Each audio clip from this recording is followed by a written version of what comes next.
Hey, folks. Yeah, just a random stream. Hey, Tyler Wood. Great to see you, Tyler. Great to see you. Yeah, this is just purely random tonight. Yeah, I've been hopping around other folks' streams and I thought, well, what the heck? It's late, but it's early also. Hi, Eileen. It's great to see you, sweetheart. Hey, Destination Great Lakes. Great to see you, folks. Great to see you. Yeah, second, first. Yeah, it's good to see you guys. I hope you're all doing well today. Uh, um, I'm just popping out the chat here so it's easier to read. There we go. Um,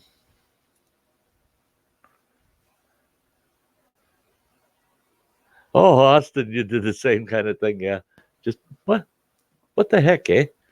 Um, Susan Lee, hi, good to see you. This nation saying sitting here on the couch with a 80-pound Jessie in my lap. She's freaking out over the thunderstorm. Oh, you got thunderstorms right now. Oh yeah. Oh yeah. No, we don't have any up here right now. Um, don't know what'll come overnight, but hey, Jeff, great to see you. Great to see you. Yeah, I thought, what? Why not? Just pop a stream up, hang out with some great folks for a while. I've got a really, really busy day tomorrow, and I'm going to take advantage of kicking back, relaxing tonight. And I thought, well, I might as well relax with some friends. I'm tearing the studio apart tomorrow. I've got this old recliner's got to go out tomorrow, and it's a beast. I got to drag this thing out of its spot here and tear it apart, and put it on a cart and haul it out, and stick it in my truck and to haul to the dump. And I've got a cabinet kind of thing here. I got to take everything that's on it off and find new places for it. That's going on my left side here, and then I got another cabinet that's got to be emptied completely out. That's going kind of behind me here.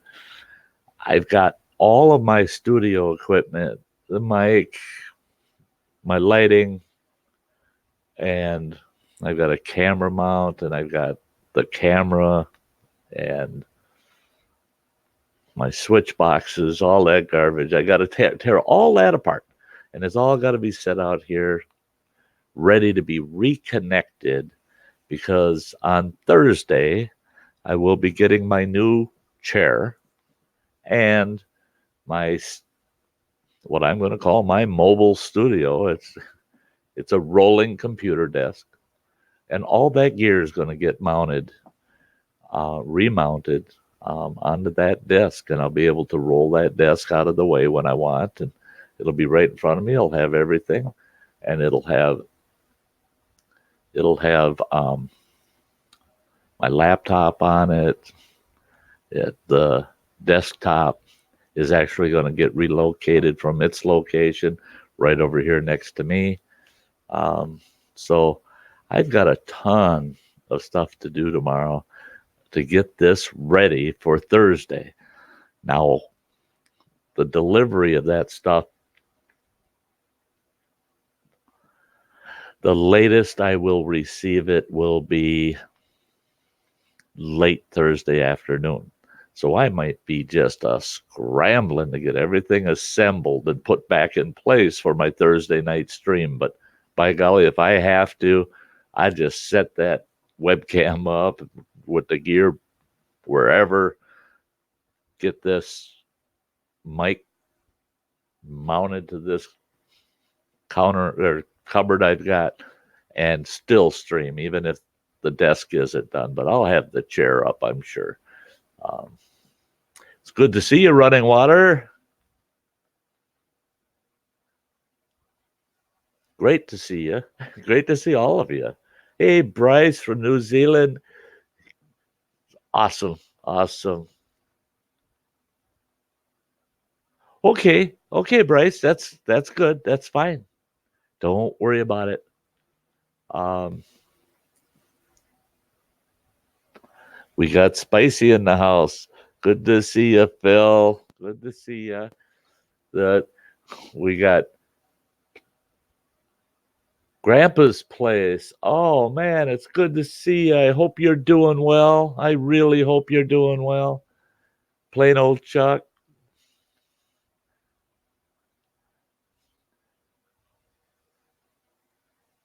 I barely had time to get the evening dishes done. I haven't done my dishes today. I have to fit that into tomorrow's chores also. Um, there's Mike. Hi, what Mike popping in. Great to see you, Mike, over here. It was fun over at Canoe Hounds tonight. It really was. It was really fun. Um, I think all of you are following Canoe Hound Adventures. If you're not, look them up. Canoe Hound, all one word, Canoe Hound Adventures. Um, check them out. Great channel. Dennis is a great guy. Grandpa's Place is saying he's doing well. Just got a new phone and am loading music on it. There you go. There you go.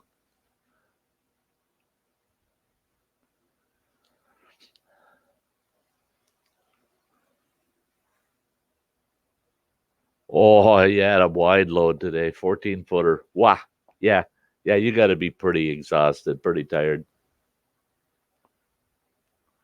Catch every Z you can get there, buddy. Yeah, there's a lot of stress that goes with hauling them wide loads, too. That's a whole different kind of work. Hey, Queen of Cannabis, good to see ya.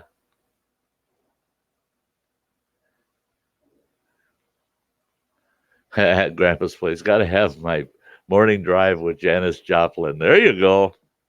Yeah, that gets you hopping for the day, won't it? Yeah, straddling the zipper all day. You betcha. You betcha. Yeah. Make way. Here it comes. Yeah.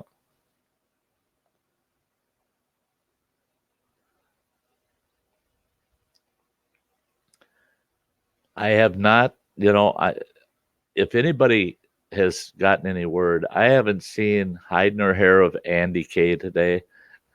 I was going to try to get a message off to him, and then I got distracted, and twice I got distracted. And, um, I'm just hoping he's faring all okay. That he's, you know, if he's not feeling well, I hope he's recovering. I hope he's taking a break. He needs to take a break, take care of himself. Yeah, Grandpa's Place. You bet she did.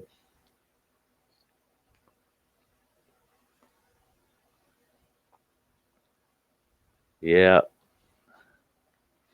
yeah, it's tough when we look back and we see some of the key people in our lives or that had impact in our lives and gave us memories, and then to know that they're gone is just, yeah, yeah.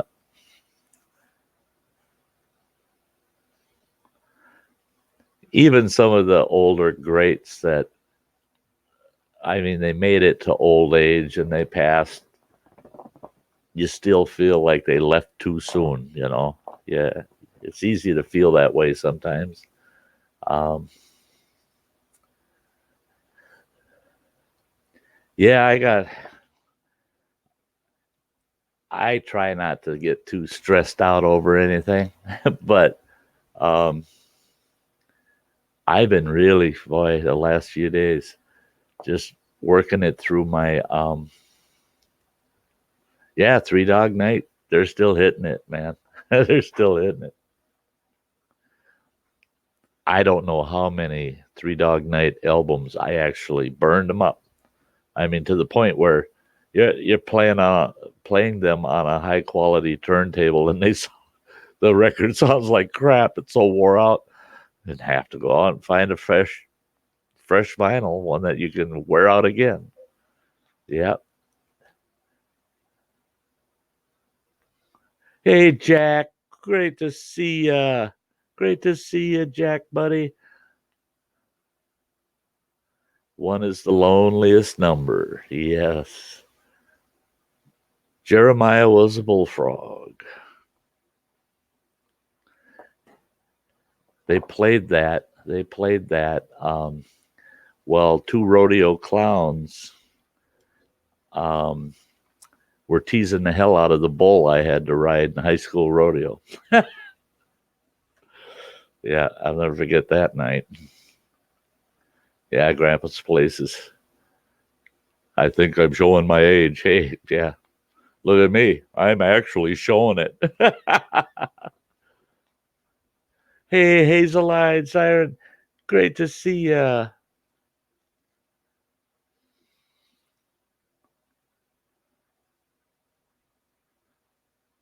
Oh, yeah, Grandpa's place. Oh, would you guys cut it out? You and Mike? Cut it out, man. You're going to get. I love it. I just love that stuff. I just love reminiscing. I I am going to be purchasing a new turntable setup. Um, I got it all picked out. It's already in my to buy list, and I got to save a little more yet. It's going to cost me a little bit of money, and all my vinyl is gone, but I can restore most of it. But I still have about 250 45s left that survived and all in awesome shape. So I got to have that. I got to get that set up so I can start playing some of my music again. It's actually a pretty good setup because I can even play my old 78s on it because the stylus on it actually has what we used to call a dead side that I can run an iron. I can go ahead and run a steel stylus on it so that I can play my old Bakelite type 78s. So I'm looking forward to that. Hey Shane, good to see you. Thanks for coming in.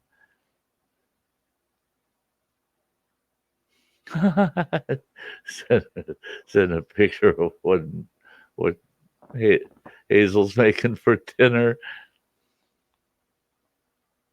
Yeah, after nature and hiking, music is my thing.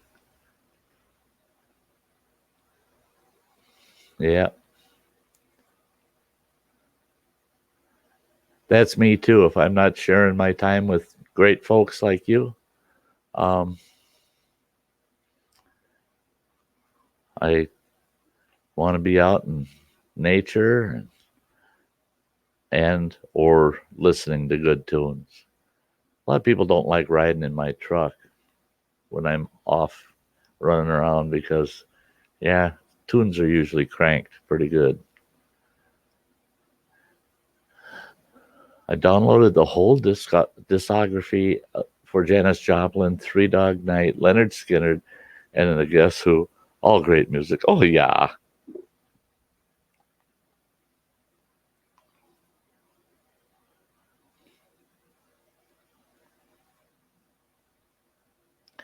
See, I don't know if I can actually recall the exact same, the exact um, I think it was Black Sabbath, actually. I'm not sure. Because I wore out in Agata Davida on about 3 discs of vinyl, also. Um, and I snatched up a lot of 45s from my sisters growing up. Um, Scrapping together. Great to see you. Thanks for stopping in. That's great. I, you know, and it's like I had said earlier, this is just a random stream. Nothing planned. I just wanted some quality time with my YouTube friends. Um,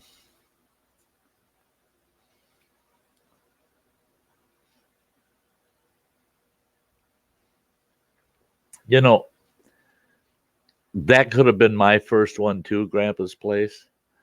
Three Dog Nights, Seven Separate Fools album. Item. Um, yeah, it very well could have been.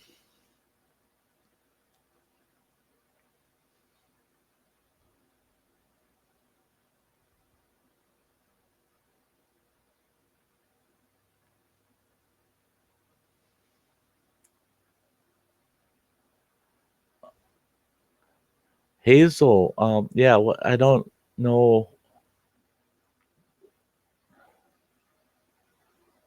what that was with the hospital that you're worried about.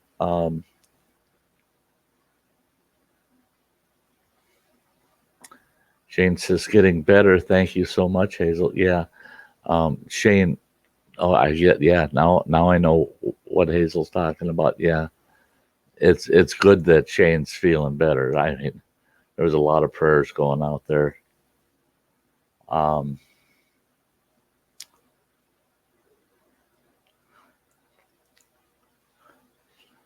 Hazel's cooking turkey. Oh boy, Destination Great Lakes. I love good music. Problem is, the new music is not what I call good music. So I rock the '70s and '80s all the time. Maddie's scared. Oh, from the storm. Give her a big hug for Uncle Sty there, Travis. Tell her all will be well with Mom and Pop there. 7 pound chicken. Oh, oh wow.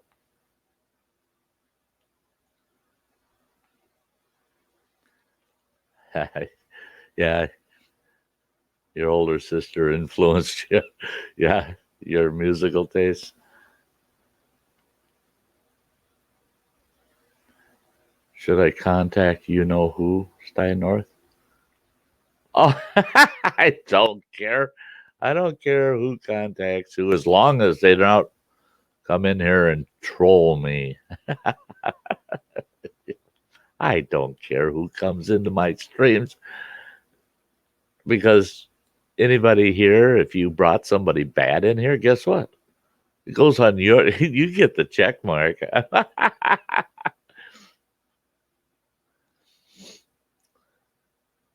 Oh, Travis, now I have a scared dog and a scared daughter. My poor lap. Yeah, you got to learn, boy.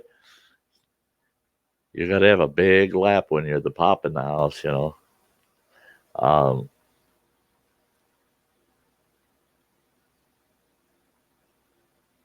oh, wow. That's great, Grandpa's Place. That's awesome that you got a signed poster. That's awesome. Oh, the days of posters, too. Drove my mother nuts. Um, my bedroom was plastered with posters. Oh, man. Oh, man. Oh, man. Yeah, Shane. Hey, there was a lot of folks out here that were their prayers were going out. As you know, that we look at the best way we can. We try to look out for everybody in our little YouTube world.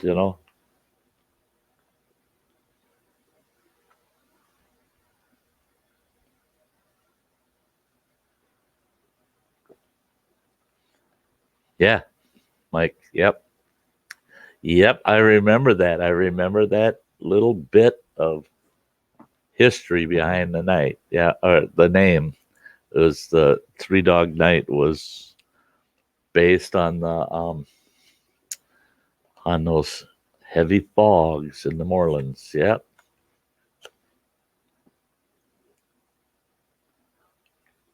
Old Crow Medicine Show, Wagon Wheel. Lori Johnson, hello. How are you tonight? I'm good. I hope everybody else is. Carolyn Kinnert, good to see you. I'm good. I'm good. I hope everybody else is doing good tonight.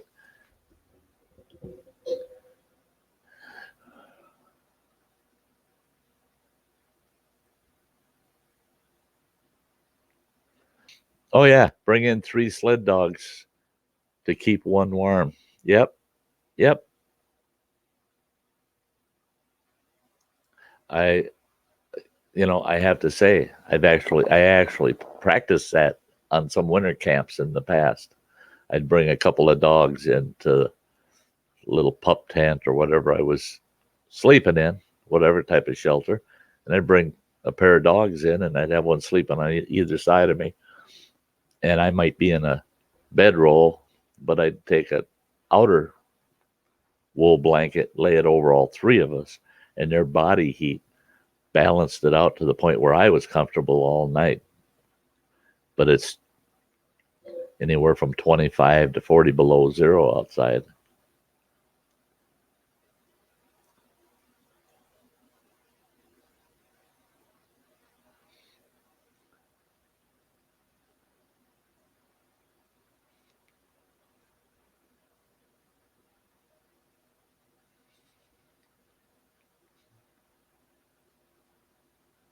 Oh, that was nice of you, Hazel, over there helping out Destination Great Lakes.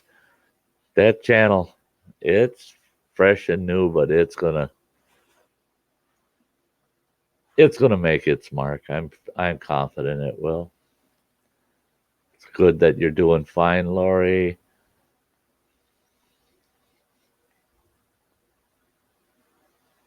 Oh man, yeah, Mike, you guys, all this reminiscing. Um,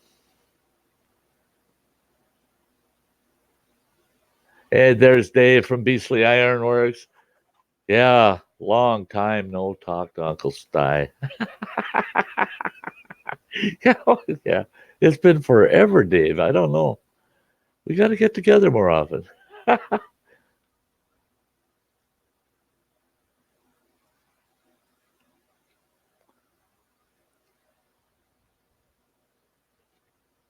Yeah, Destination Great Lakes prefers the newer, if it's newer music, that it be country. And that's the thing with me too is with the newer music, none of it really hits me where I'm going to be able to say this song, that song, this artist, that artist. None of it hits me that way. And I've kind of gotten away from the newer music that is coming out and have found through YouTube a lot of original artists, and they're doing all their own work, and I'm starting to enjoy all that. Um, Jefferson Einstein, great to see you. Great to see you. What's the subject for tonight? Because I don't want to just assume that I know. Guess what, Lori? You know it. You know the subject for tonight as well as I do. There isn't one. There isn't one. It's just friends hanging out. Friends hanging out. And we're keeping it nice and friendly tonight. And like always, my only rule, respect. Everybody show each other respect. Um, that's my favorite rule. Oh, Hazel, that's great. Great Lakes hit 50. When I first saw Great Lakes Channel, he was at 14. And that wasn't very long ago. He's growing, already growing. I can't wait till he hits that 100 mark. That's the that's one stepping stone. Then we got to get him up there, hit that big 500. Then we got to see that 1,000 come. It'll happen. Hey, Kilder, great to see ya. Great, great, great.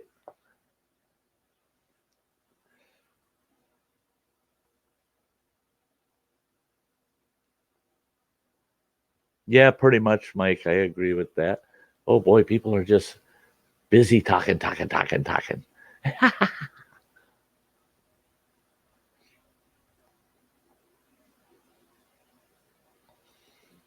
Yeah, Lori, I have that issue at times too. Yeah, David came in a little late because he had to get over and see Mike's latest video. He's he warned me in another stream that I can't wait. I got to get over there. I don't care if it eats up all my data on the phone. I'm going over there. I got to see it. That's great. That's great, Dave. I haven't seen it yet, but I will be. I will be jumping over there a little later tonight. I'm not going to keep this stream going super long, but um, I am way behind. Hi, Aquatic Ness. Great to see you. Shane says, I'm just here listening. Sty's voice is so calming. I don't get it. You get a lot of people say that, but I just don't get it. Um, so many great people in here. Destination Great Lakes hit 51. Yeah, you're growing, bud. You're growing. It's going to happen. How about we talk about dogs for a minute? I'm physically disabled, legally blind, and want to get a dog, but I don't know what kind to get. Oh boy. See, I don't I don't know what dog I would recommend. But a dog is a good idea. If you're in that condition, the companionship is worth its weight in gold. It would be nice if you could get a trained service dog. That would be awesome. That would be awesome.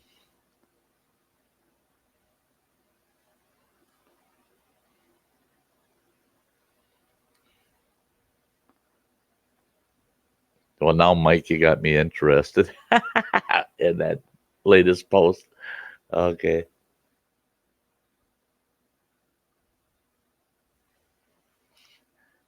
Yeah, destination.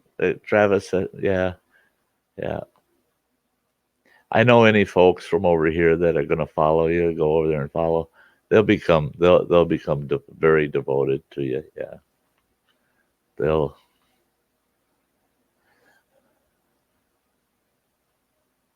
One toke over the line.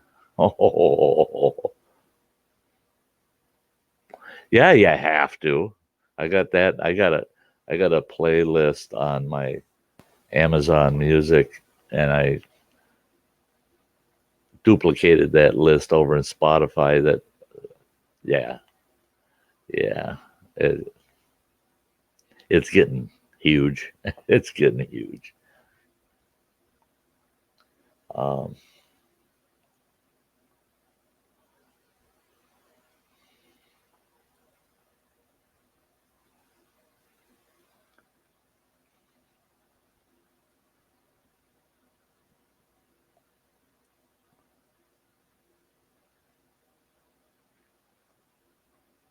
I don't know what's going on. Every time I touch my mouse, it cranks my dang chat screen way the heck towards the top, and I gotta scroll back down and figure out where I'm at. Um, yeah,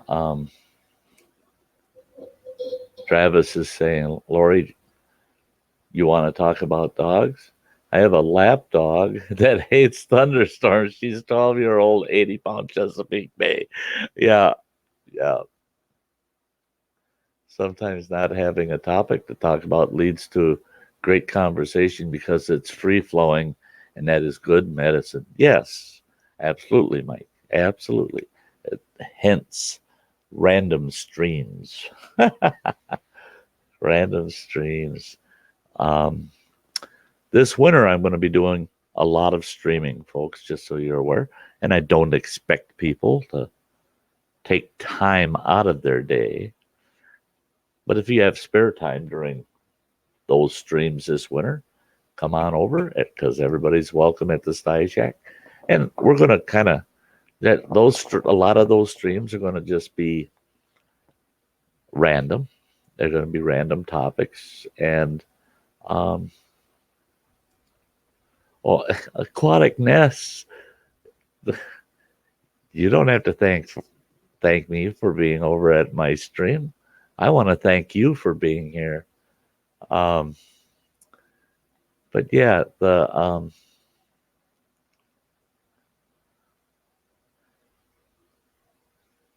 I want my winter streams to be real open. Yeah. Um, Mike's saying that he'll be out hiking with his buddy Campfire Steve in the Green Swamp in a couple of days. Can't wait. Yeah. I bet you that's just eating at you, Mike. Oh, it's getting closer. I gotta go. Gotta go. Yeah. Yeah. A little dog would be probably my recommendation to for Lori.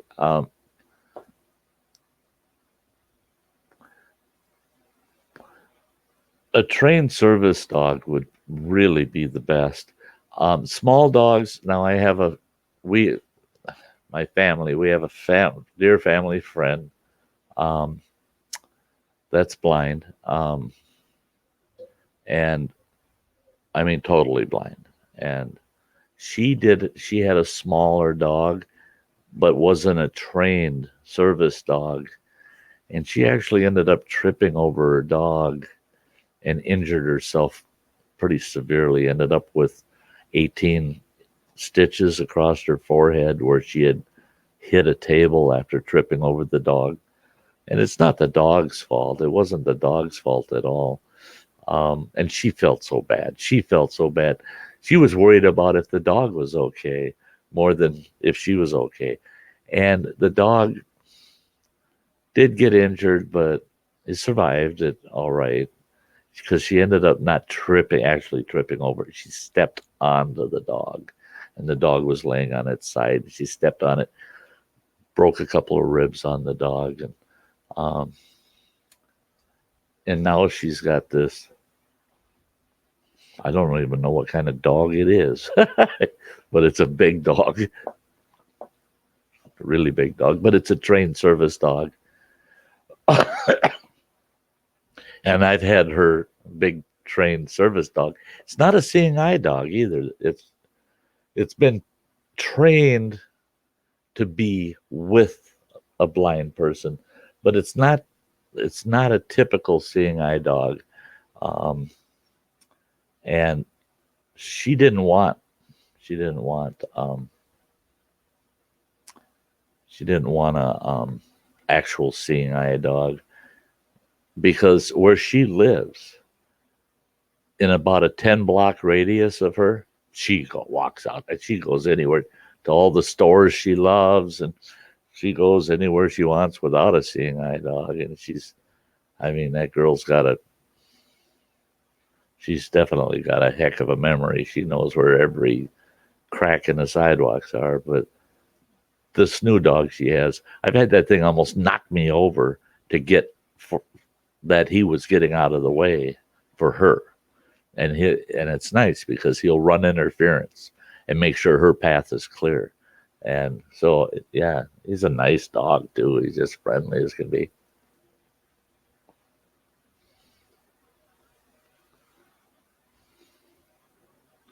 Oh wow!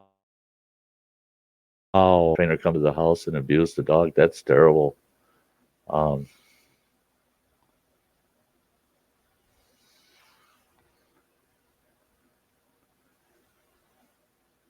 yeah, a retriever. A retriever's a nice, mellow dog. Yeah, yeah, yeah, yeah.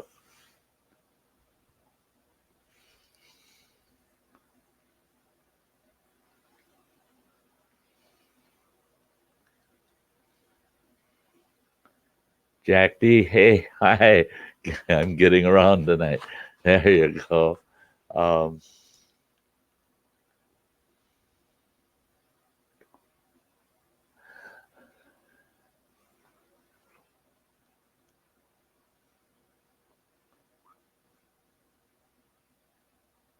Yeah, it was a small dog. They could be a issue. Um,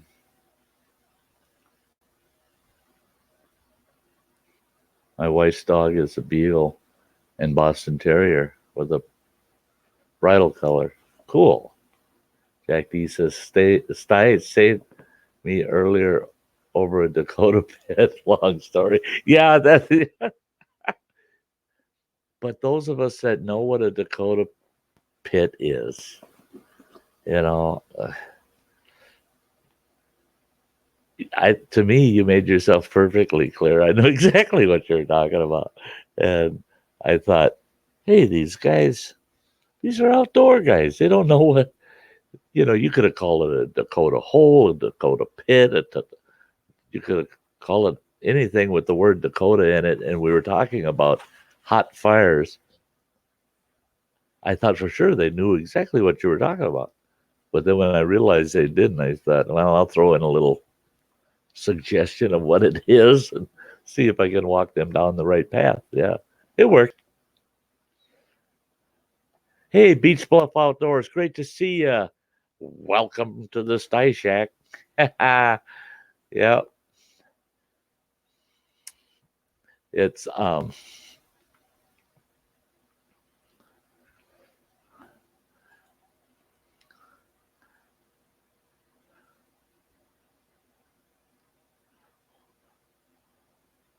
wow. Okay. I'm I'm new to your channel there. And you're prepping. I see videos that are very interesting.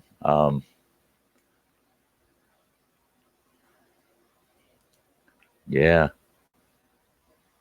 yeah. I think I'm going to enjoy their Beach Bluff. I'm glad you stopped in. And that's one thing, everybody. Do what I do. Check each other out.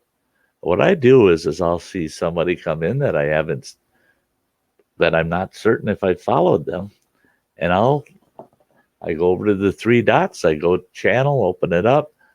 And if it's got a intro, I pause it and I leave it sit in a tab. After my streams, I go back and I check out all of the new channels I found. Yeah. Okay, I'm a little behind. I'm going to kind of try to catch up a bit here.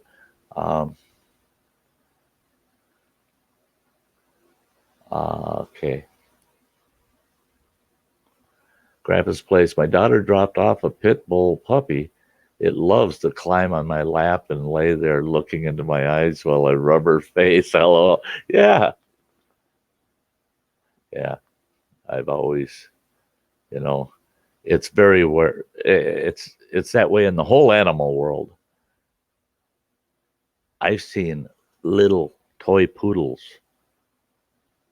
that were you'd swear they're rabid. I mean, mean, nasty little bugger.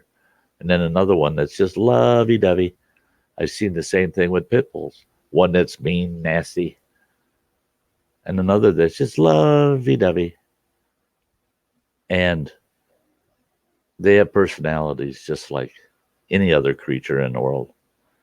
Some just are ornery, some are not. And when people say pit bulls are dangerous, they're bad, they're terrible, they're blah, blah, blah. No, the ones that are bad and terrible, look at their owners. Their owners are worse than the dog.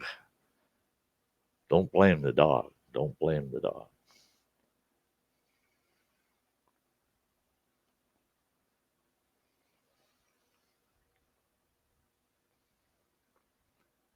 Okay. Yeah, transporting the dog. Yeah, I can see that. Um, Grandpa's place, my daughter. Okay, no, I read that. Okay, this staying thing tonight. Um, Lori saying that she was actually hitting the dog to get its attention with a sock full of pennies. Oh no, I would not approve of that either. You're welcome, Jack. Thanks for being here. I know I'm behind. I hope people aren't jumping before I get to say bye to them. That's um,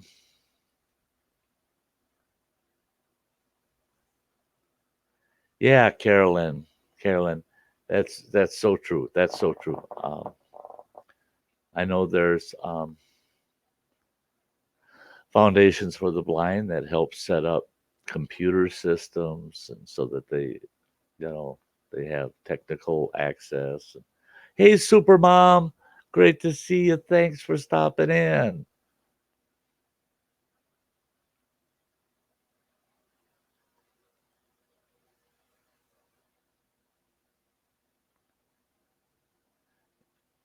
Yeah, yeah. Um, People's first impressions can be pretty off. Um, Grandpa's place is saying this one has been around a lot of people, and she does not have a mean bone in her. Oh yeah, no, I knew a fella. He had a beautiful tiger stripe pit bull. Boy, that was a beautiful dog, beautiful, and broad shouldered, broad headed. And you looked at it and you go, whoa, yeah, don't want him latching into you. he was the biggest. He was the biggest baby in the world. He, he was scared to death of kittens. Adult cats didn't seem to bother him, but kittens, little kittens. If a little kitten come walking up, he'd start whining and he'd start backing up, and he's just scared to death of them. Scared of little kittens. And all we could figure out is he's afraid that he might step on them or something, because when they come near him, he'd lift his feet so carefully and back up and away from. But little kitten scared the hell out of him. He'd go right into his little kennel that he had. They had like a kennel for him to sleep in. They took the door off of it, and I think he wished he had the door on it when a kitten would come near him, because he'd back right up into that and he'd lay in there and he'd start to shake because a kitten was getting close. And I laughed. I said, "Boy, you need to video that and get it out there, because that just goes to show you, yeah, not all animals are bad of a certain breed." Yeah,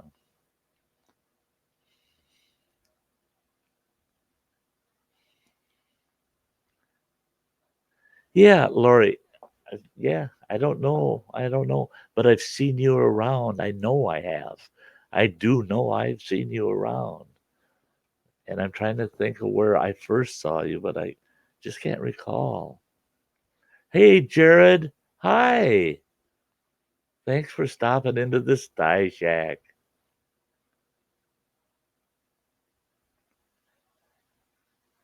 Um,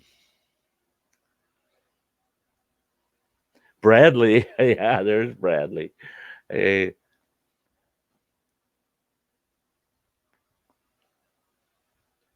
yeah, yeah. The Some trainers just should not be training.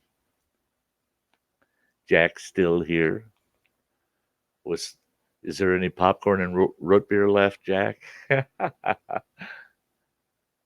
Supermom's still here listening. Grandpa's place says this one is white with one brown spot over her right eye. Oh, that's cool. That's cool. Jack says this night went to the dogs.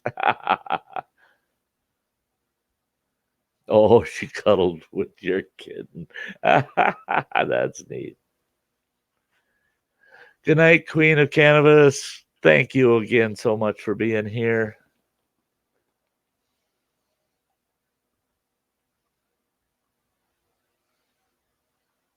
It could have been through Gemma.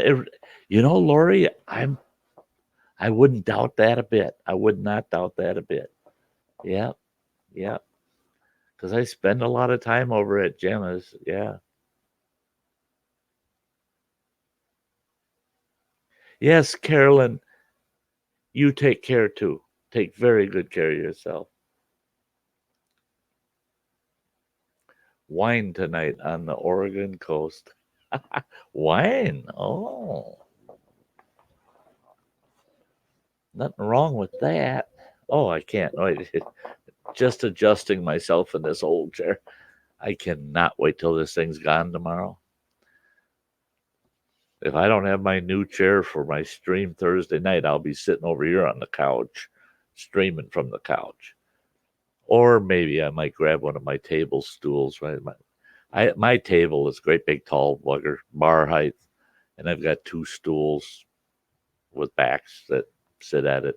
I could stream from one of those for a few hours, I think. But okay, Travis has got to get out of here. Time to head to the horizontal rack. I spent the day doing adopt a highway work with my students. I'm wiped out. Oh yeah. Cleaning up the highways can take it out of you. You betcha. You betcha. Oh, you and the wife road trip time, huh? Cool. I hope that's cool.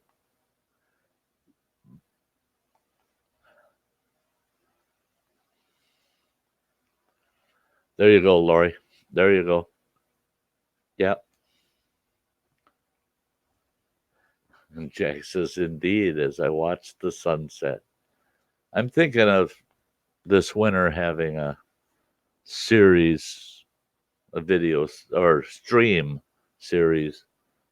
That'll probably be 3 days a week. Um, that's called After Sunset with Sty. Yeah. Being that the winter's sun goes down so early. Yeah, it'll be After Sunset with Sty North. Yeah. And it'll be like this stream is tonight. It'll be scheduled, but it won't be random like this. But it won't be on rare occasion. It'll be a topic based, but for the most part, it'd be open discussion so that we can touch base and make sure everybody's doing well and lift each other up. And some sometimes we can, if we can just help each other, kind of take a load off at the end of the day. Then I'll feel the stream's doing its job. Yeah. Lori's saying they won't even pay for a new chair for me. I have to pay out of pocket. It's going to take over $2,000. Oh my gosh, Lori. Oh my gosh.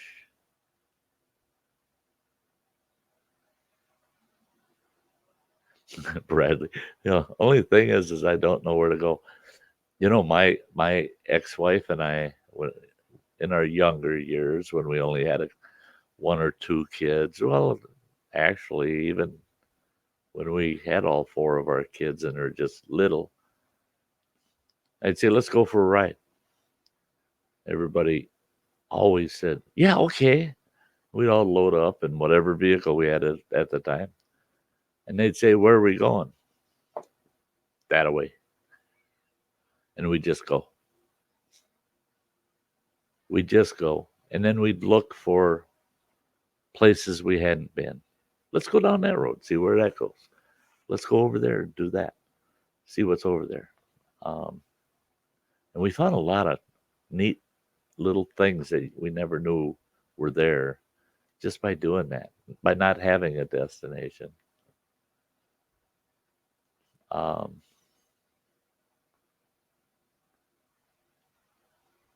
hey, Michelle, Way Tucson is here. Hi. It's great to see you, Michelle. Bradley saying, I blocked a troll last night on a stream. A man wasn't being noticed, so he got mad and reported his stream. So I blocked him, then reported him. Yeah.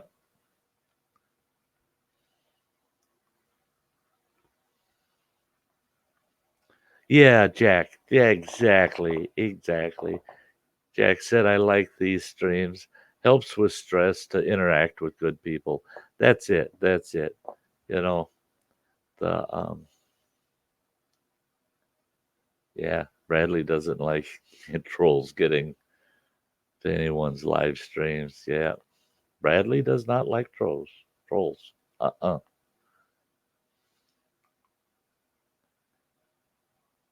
Yeah, yeah.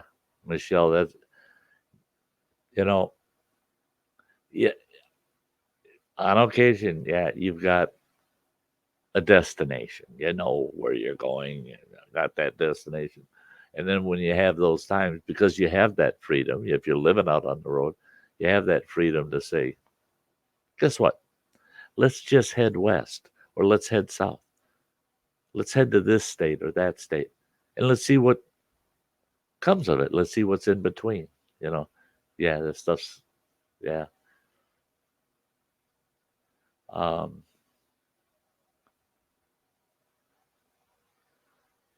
yeah, yeah, they are, Michelle. They are cowardly. Okie dokie, Jack. Yeah, I adore Jack.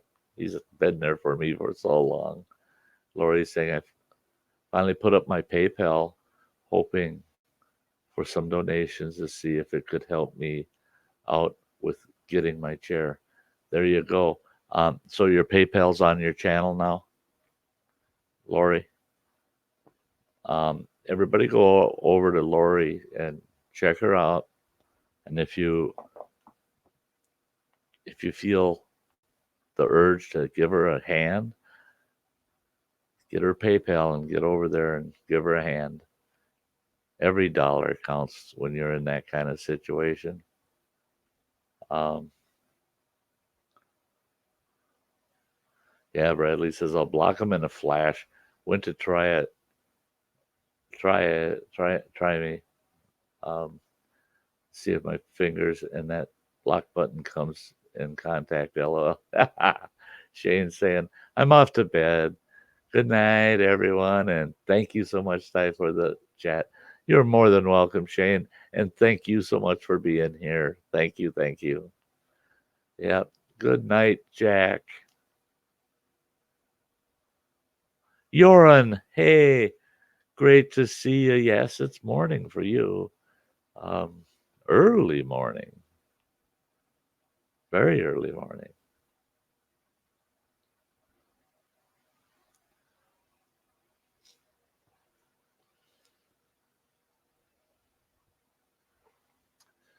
Yeah, yeah, we're going on the 1 hour mark here. Um, I'll probably be shutting her down at 2.5 hours tonight. Um, I've got a couple of things I can get done yet tonight. It'll kind of take some of the burden off my shoulders tomorrow of getting this all rearranged, all recabled, yeah, blah blah blah. Um, so I can't let the stream go too terribly far. Before I went up, I was looking to see if Crazy Ann was up and um, streaming there, Spicy. I didn't see her. Um, and you're just feeling lost, eh?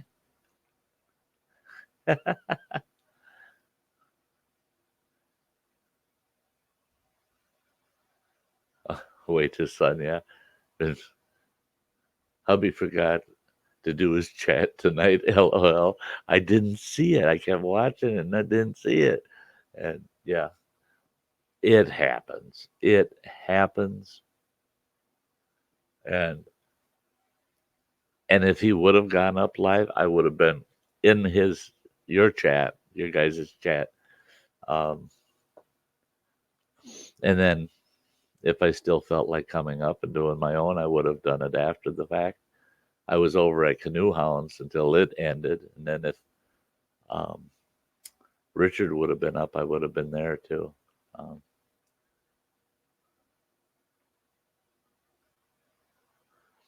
Bradley saying I can't stay long. It's 10:23, getting late. I'm helping my wife, getting around still, in a little bit of pain. That's good though. That's good that you're helping her out. Yeah, it's 4:23 in the morning where Yoren's at. It is easy to end up busy these days, isn't it?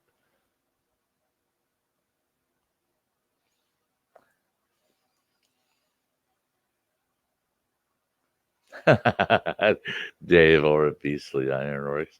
Yoren, It must be awesome to wake up to Uncle Sty. Wish I could. That would be an awesome start to the day. I think this winter it'll probably get to the point where, um,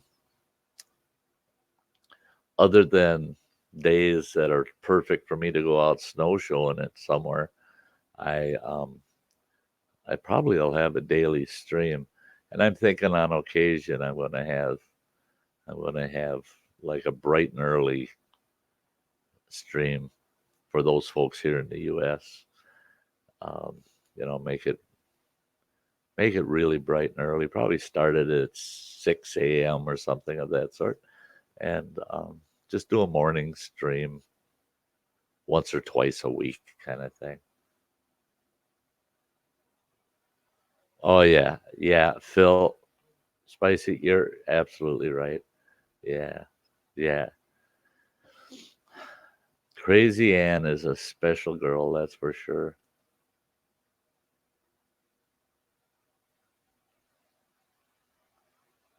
Yeah, yeah. Every little bit would help there, Lori. Yep.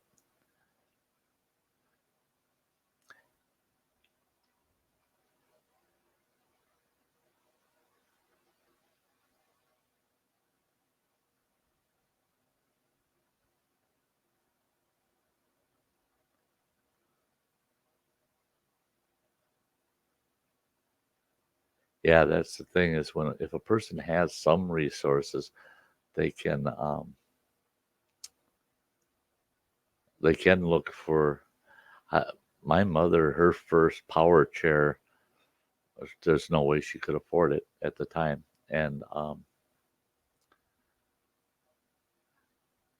and she managed to get hers as a.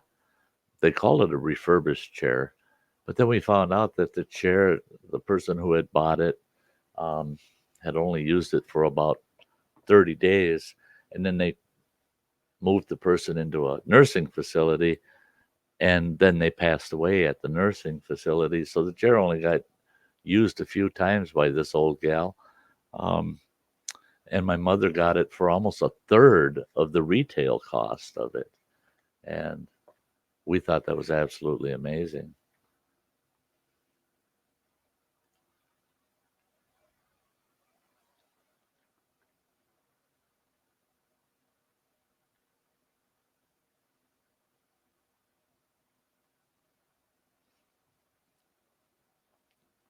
Good night, Spicy Phil. It's nice to see you're calling it early night too, but you got a busy life.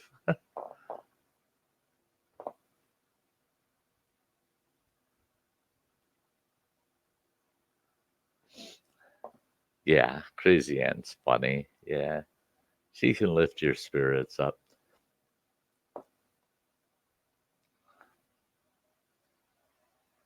You're insane. Well, I'm dazed. I just woke up. Michelle's saying, I know it's hard. My dad is in full post polio syndrome and can't walk at all. Yet insurance says that he doesn't need a new scooter. Yep.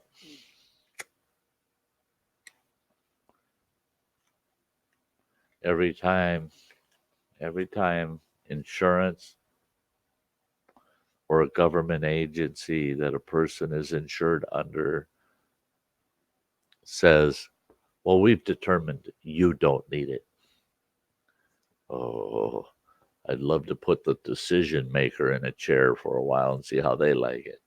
And not one that works. How do you like that? How do you like that? Oh,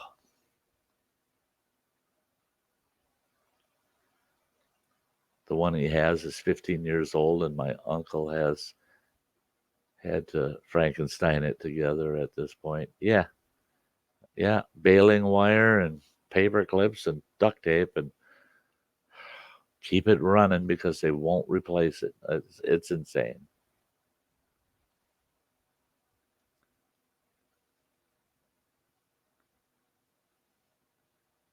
Yeah, Bradley, spicy is. I mean, he's another one. He's another one. person should feel very privileged to have someone like Spicy in your life. And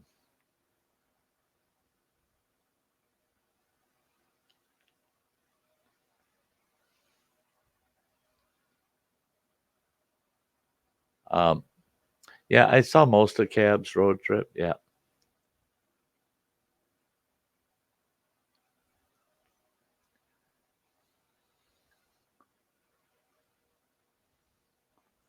that's right. Way too son. We got in that discussion today um, about the management for this building I live in. This building is for disabled or elderly, and elderly it's near elderly, 55 or over, um, and disabled any age. Um, and it's a government subsidized building. However, it's what they call flex. It's a flex program.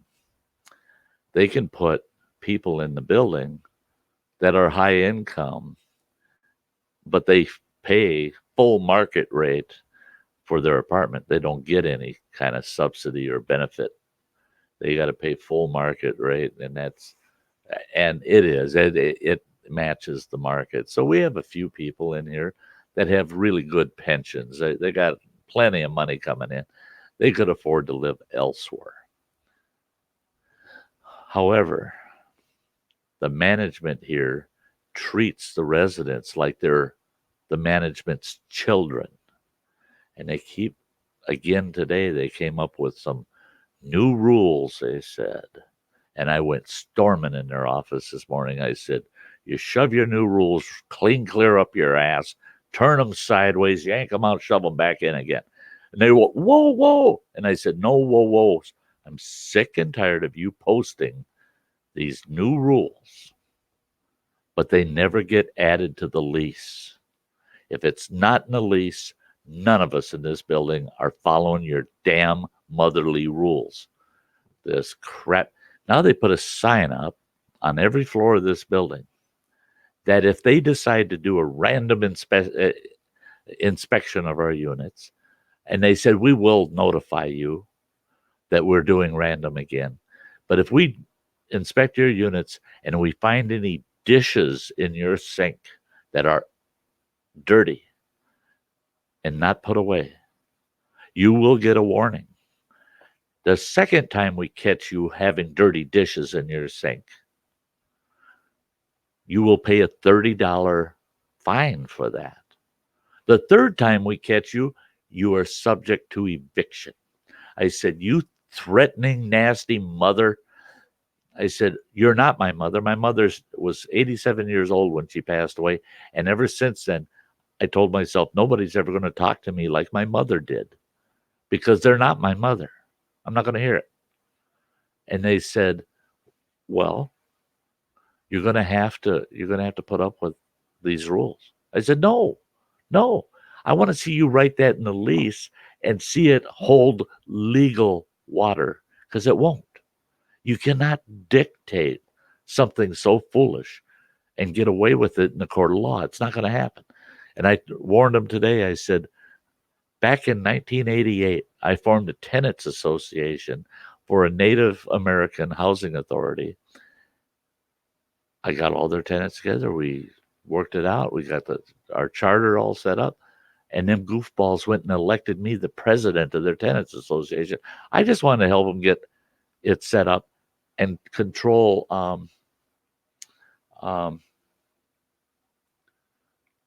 I just did not want to see people suffering at the hands of management. And I told them, I said, so I'm going to do the same thing here. I said, you keep this crap up, I'm going to start a tenant association in here. And I said, I'll get every one of your asses fired and we'll get some decent management in here. Well, one of the gals that works in that office, I hired years ago to work in my housing authority. And she told them, now we need to stop because that boy will do it. If he's saying it, he's going to do it. She says, I hope it's not too late that he doesn't go there, because if he creates a tenant association, she says, I guarantee you within 90 days of him creating a tenant association, he's going to be on a plane to Washington, D.C., and he'll have every district congressional representative in the state of Wisconsin coming down on us like flies on shit. So they called me this afternoon and apologized. And they said, if you'll look out on the floors, those notices have all been removed. And so maybe it did something. Maybe it did something.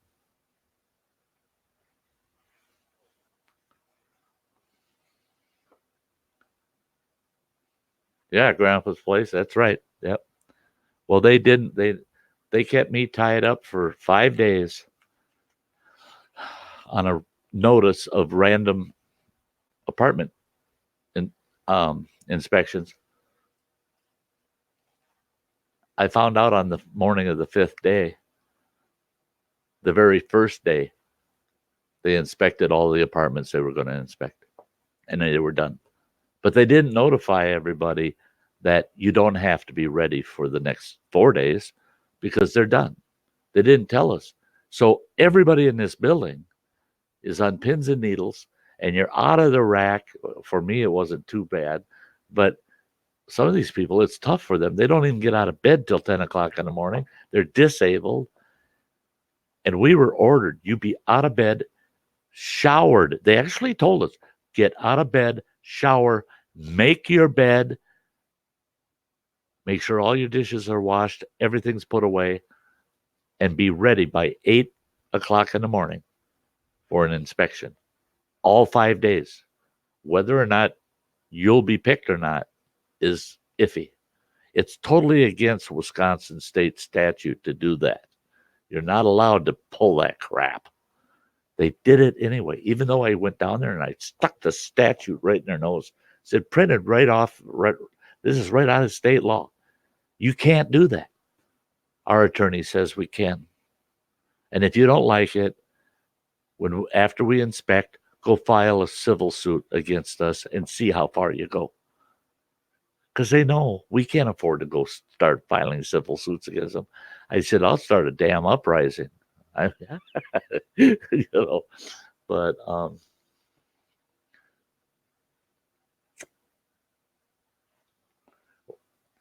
well, here, Bradley, if they come in unannounced, um, and didn't use the proper notification process, it's a civil matter. It's not a criminal matter. They cannot be arrested for it. So you have to file an action in district court and sue them for it, which I don't mind. It cost me $80 to file, and I'd have an injunction against them within 24 hours that they'll never be allowed back in my apartment come hell or high water. As long as I pay the rent every month on time, they ain't coming in here unless I need maintenance. And yeah, yeah, yeah. It's crazy. It's crazy. Um, Yoren's got to get himself some coffee. Um,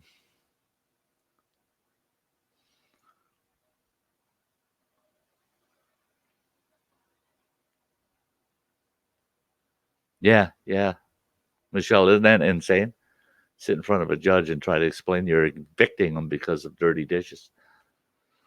They told me that they could evict me because I have throw rugs and they're a tripping hazard for senior citizens. I told them I only fall down out in the woods. Never fallen down in my home once, ever. I said, so if you want to show some prior history that I'm tripping over throw rugs, then maybe you're right. And maybe it'd be wise of me to get rid of my throw rugs. But you sure as hell can't legislate it and make it a law that that guy's not allowed to have throw rugs. That's BS. Yeah. Um,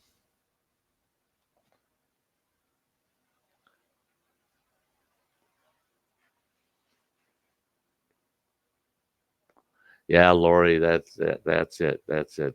keep stuff out of your name so that you can see. Now that's like on YouTube. I don't mind it, any support, super chats, all that kind of stuff. Um, it's all great, but PayPal's, it's all great. But I got to report all that income, and but they're mad at me because I said it's not guaranteed. I don't know what months I'm going to get something from YouTube. There's months I don't get nothing, then there's a month I get a fair amount. I said, but I'm not, I said I can't be held to reporting that as it occurs because they'd have to reevaluate what my rent is every single month. I said, so I'll give you my tax returns at the end of the year, and you can base my oh, excuse me, you can base my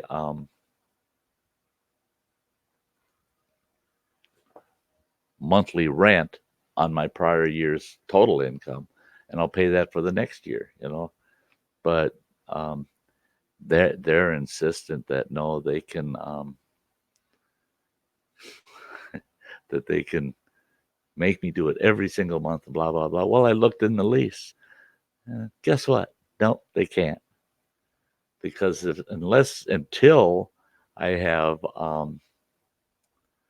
a income that would increase my rent by $40 or more per month per the lease, I'm not required to even report it. So, and so far, it doesn't average enough ever to hit that level where they can adjust my rent up. So they're pissed off at me. They're just not used to anybody knowing the darn rules, They just too bad, too bad. Um,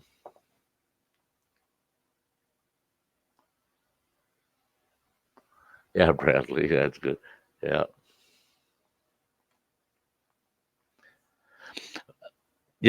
Michelle, that's yeah, like you said, they're overstepping their boundaries. But it's getting that way more and more and more. They've taken all of that garbage they're doing in public supported programs, and they're denying the same privilege to private property owners. Now, I managed 340 properties on a private contract. None of it government subsidized. It's all private owned. Some of it commercial. I had a J.C. Penney's. I had a Sears. I had a big sports outfit. All kinds of commercial properties, plus a ton of residential. I think I had 290 residentials. None of this crap they're pulling in these government subsidized housing projects ever would have flown in court. Would have never flown in court. Well, then I find out that they just kick people out. That here, they convinced the local PD that if they terminate your lease, they convinced the PD that they have the right to throw you out on the street if you don't get out by the end of your notice. So the PD shows up and says, you have to leave. And they're going to lock this up. They're going to put your crap in storage, and you got 14 days to come and get it, or it belongs to them and they can do what they want with it. Who the hell made a cop a judge? They did. Because they're telling the cops we're a branch of the federal government. No, they aren't. They're subsidized by the federal government. They're under what's called a contribution contract. And if they don't follow the federal regulations, they lose their money. That's all that is. It's regulatory on whether they get money or not. HUD doesn't say you can't have a pot on your stove, or they don't say that you can't have this morning's breakfast dishes in the sink when we come in and inspect at 11 o'clock in the afternoon or just before lunch. HUD doesn't say that. The federal government's not saying that. It's these managers that are under the color of power are doing that to people. And it's absolutely, absolutely ridiculous. And they're not getting into court because when they evict people, the cops will come. If that person doesn't leave, the cops come, throw them out. You're out of here. And they lock up your unit. They change the lock. And now you got to fight to get your personal belongings back. And you know what the housing here says? This housing management? If you don't like it, sue us. So they don't have to go through eviction proceedings per the state law. They have to take you to court and get a writ of eviction from a judge to be able to throw you on the street. But yet these officers are throwing people out. So, yeah.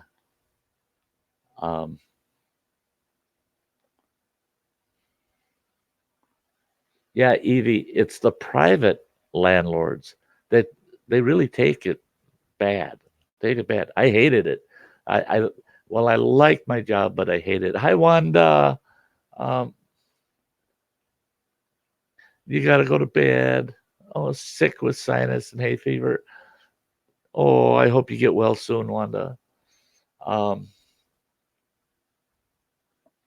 yeah, yeah. Wait to son. That okay. They can't legally throw you out like that. But so if they do, your only recourse is to take them to court.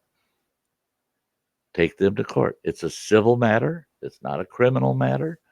And they know 9 out of 10 people here, they couldn't scratch a penny together to go to court. What they don't like now is I've been through my career probably at least 150 eviction processes. I've never lost one, ever. Ever. Anybody I evicted, I won the eviction. And I got a 24 or 48 hour writ of eviction. And I'd warn the tenant flat out, you damaged the unit, you trashed the place. You've got to go. I'm not going nowhere. Please, I tell them, please find somewhere to go. Find somewhere to go. Don't make me go through the process, because at the end of the day, with the process, I know what the judge is going to do. They're going to either tell you you got 24 hours or they're going to tell you you got 48 hours to get off the premises. And I don't want to see you have to go through that. So please do it now before we ever get to court. And 9 out of 10 times, that's what a person would do. But when it went to court, I always won. I always won because I didn't evict somebody without pure cause, well documented. Yeah. Um,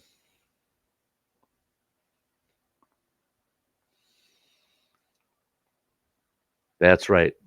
That's right. Way too, son. Yeah. All they want to do is make sure before they give money to that housing authority is that that housing authority is providing safe, sanitary, and decent housing. 3 standards. As long as they're providing that to their residents, then HUD will fund them. Um, there's very few things HUD mandates that be in the lease, and it's funny because what they mandate be in your lease is what every state in the union requires. So, yeah,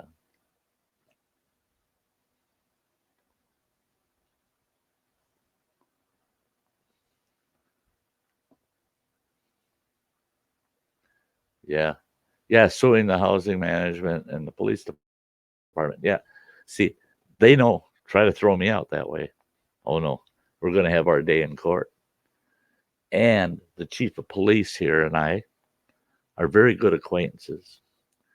And he said until the city attorney tells them to discontinue that process, he said we're not going to stop. We haven't been sued yet. And he totally agrees with me, but he says, he says I've got a boss too. It's called the city council. Um, and I told him, well, that's it. That's why that lawsuit would be not really against the police, it'd be against the city and the housing authority. Um, both entities could be sued. Okay, Michelle, good night, sweetie.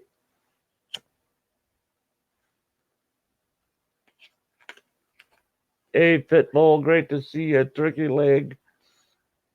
What are my hobbies? Oh, turkey leg. What are my hobbies?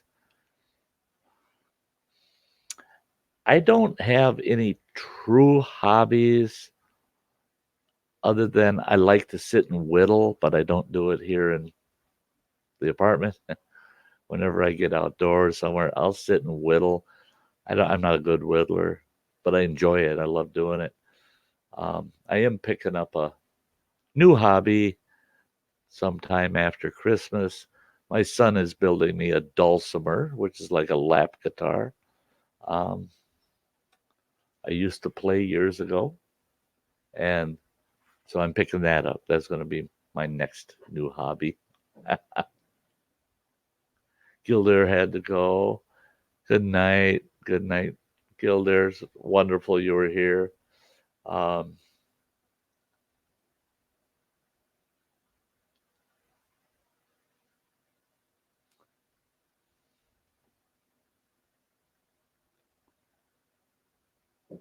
yeah, Eileen, I think that's okay. I was talking to someone today, a district manager for the store that I managed before I retired, and she asked me. She said, "So what are you doing now that you're retired?"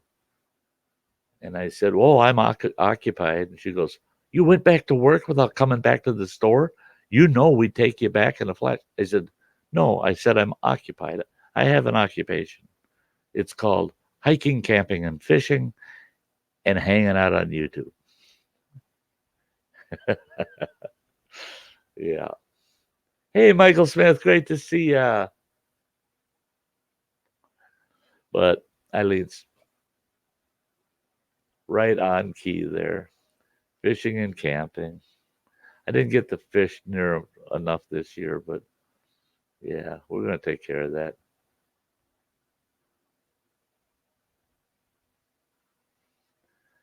Yeah, yeah. I think their titles went to their head, Lori. We're management, so we can tell you when to change your underwear. Yeah, but they did. Well, the one gal in the office, she worked under me for almost 6 years, and boy, she set kind of set him straight today. She told him, oh boy, for him to come in here and cut loose on us like that." And she said, "And he's not threatening," because the executive director here said, "It sounds kind of threatening." She said, "No, no, that's not threatening. That means he'll do it if things don't change." And uh, lo and behold, some things changed instantly. We'll see if some of these other things change. Good night, Jack. He says, "Thanks for being you." Good night. You're welcome for me being me, but I'm just me. I'm just me. I'm nothing special. I'm nothing special. I'm just an old guy that loves a lot of people that are like spirit and like mind. And hi, Mike. Thanks for stopping into the Sty Shack. Grandpa's place is off to bed. Good. Get some rest there, Grandpa. Get some rest.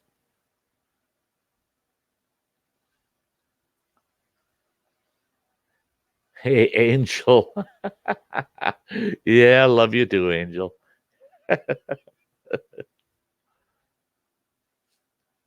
Thanks for popping in, Angel. Yeah, this stream's only going to go a couple hours, maybe. We're an hour and a half into it. Um, I just couldn't help myself. I was in a couple streams during the day today, and I got all this stuff to rearrange my studio tomorrow to do, and I was going to do it today, But I sat here on a couple of streams and I thought, no, I think I might just stream tonight. It'll be my last night in this chair because tomorrow night at this point, this whole corner is going to be a whole new spot and it's going to be pretty empty until the new chair and the desk arrive Thursday. So, oh, we got the mics tonight. Mike McConkey and Mike Vincent. Hi, everybody. Yeah, Mike said I have been hoping to stop in, and I am just thrilled that you did. Thank you very much, very much. Um,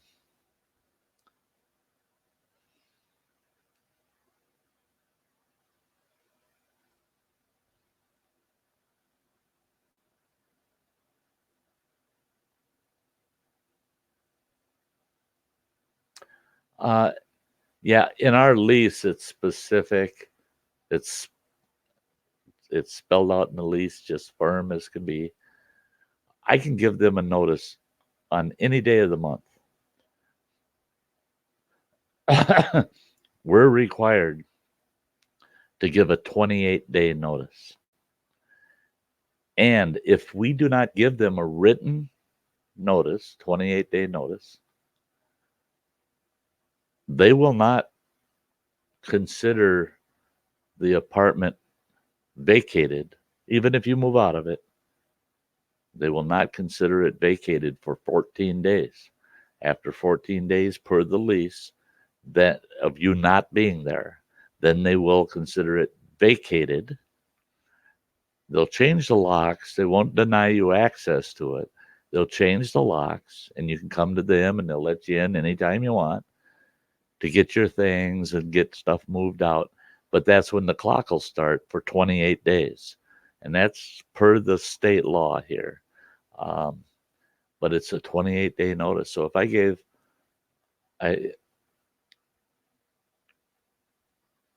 it's 28 calendar days. So if I gave them the notice on the 15th of the month, just add 28 days to it, and that's how far they can charge me rent, is out to the end of that. Yeah, there's a lot of us. There's a Michael Smith. Hi, Mike. Hi, Mike. Mike. Hi, Mike. It's great. I got all the mics showing up. I love it. I love it.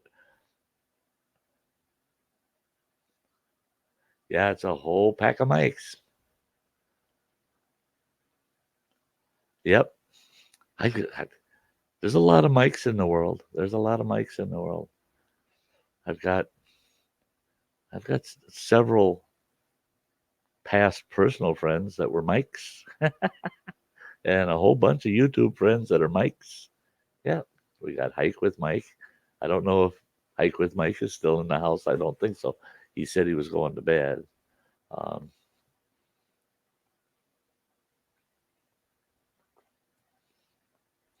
and Yoren says, and one of me.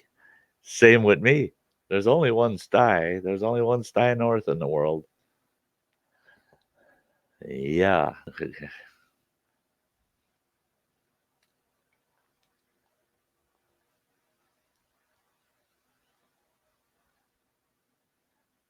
If I were to ever find myself out of the current situation I'm currently in, hey, Freeman James, great to see you. I would definitely get a legitimate copyright on my name and channel, right to the point where 100% ownership of myself, and I would start a LLC, limited liability corporation, um, and trademark it, and um, whether it made any money or not. Just because The only thing that could spoil my exclusivity, that I am exclusive. There's only one Sty North in the world. Yeah, try Googling Sty North um, for someone named that. Um, yeah, they're not out there. We haven't found one yet. I've had several people look, and the only thing that could throw a wrench in that is somebody does a legal name change,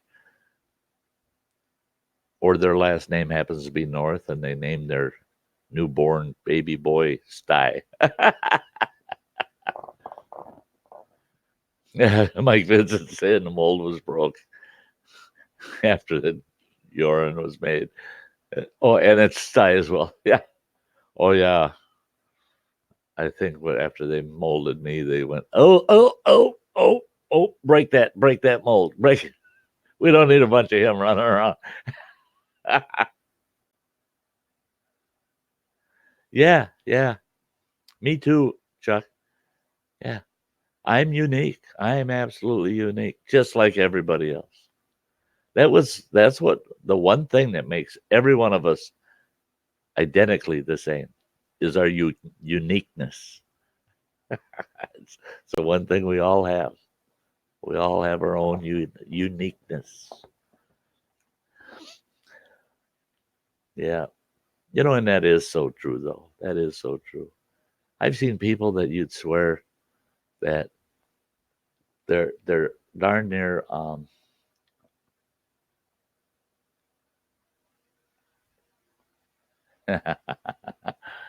the but you'd swear they're identical. But then when you really get to know them, you find out, oh no, no, no, no, no. Boy, they agree on everything. Everything they do is almost identical. And then you get to know them and some of the little quirks about each of them, and they're yeah, totally unique. Lori's saying, I love platforms like this, is where you can just sit down, let your hair down, and talk about whatever. Yeah, yeah. Hey, Dennis, Canoe Hound Adventures is in the house. I was tooting your horn right at the beginning of the stream tonight. I always have to. How was the pizza, bud?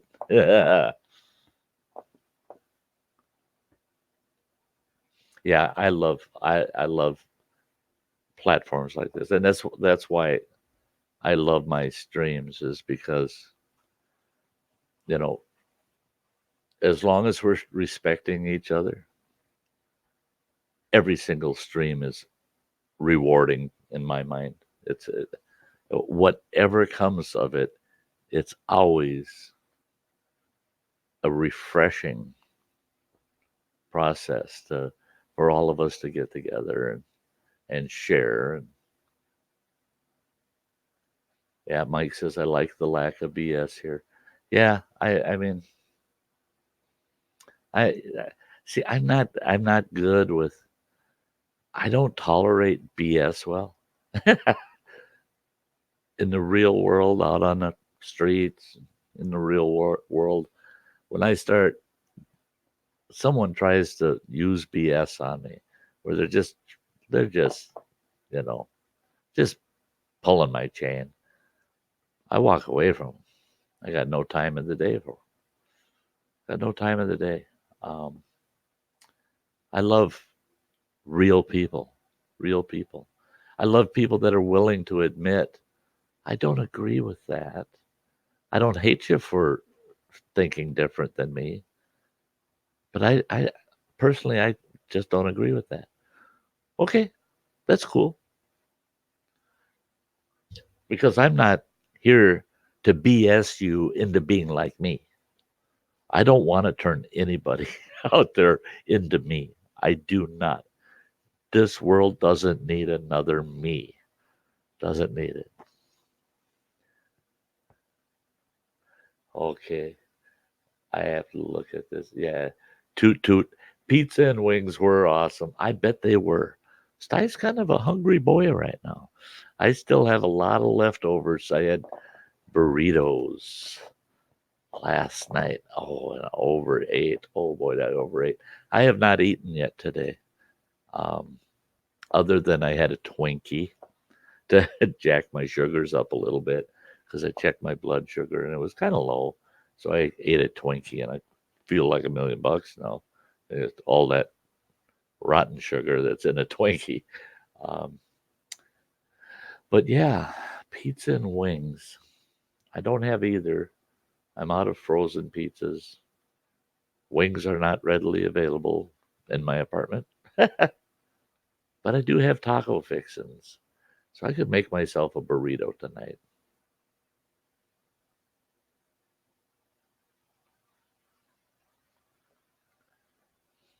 Yeah, James. Yeah, Mike. Yep. Most people, I have to say, the majority of people that personally know me, they don't even go there with the BS. They don't. No, they don't walk down that line, and some of them just flat out avoid me, which I'm okay with.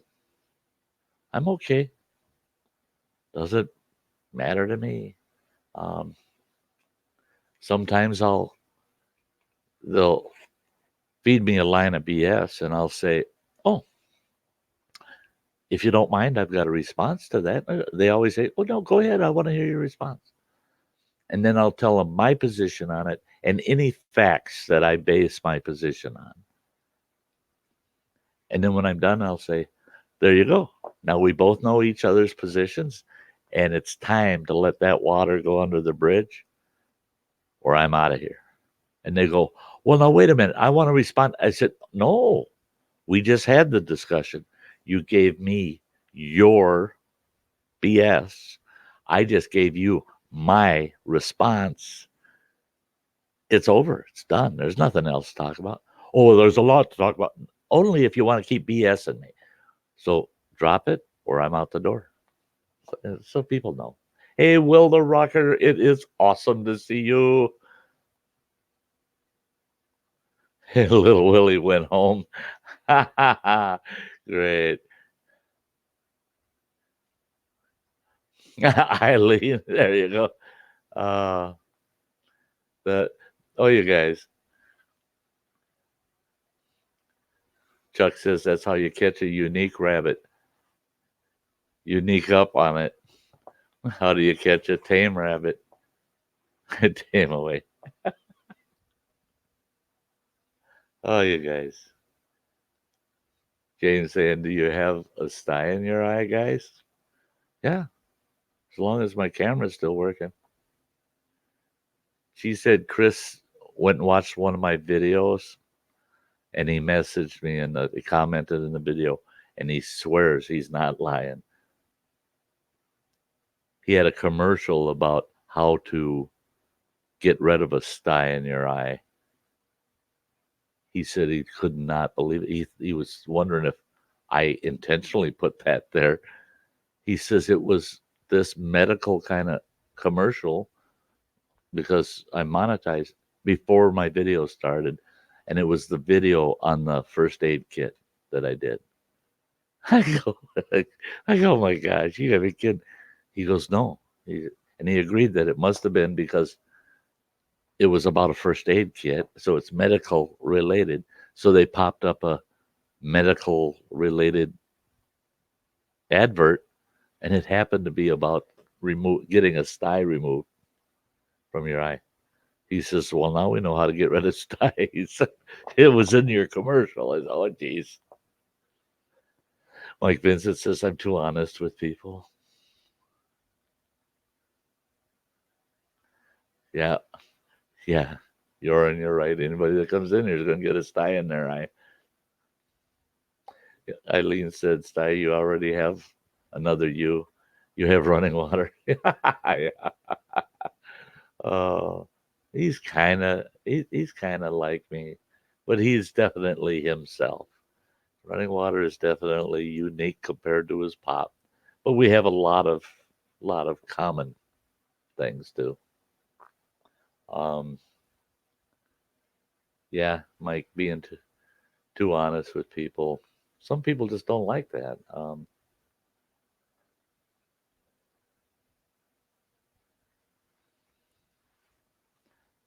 Yeah, it's nice. Will always says, hit that like button for Sty. Okay. Um, I'm kind of moving down. Um, I hope.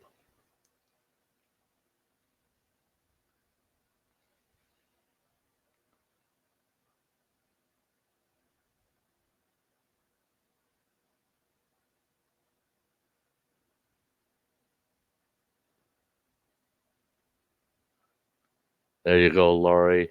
Yes.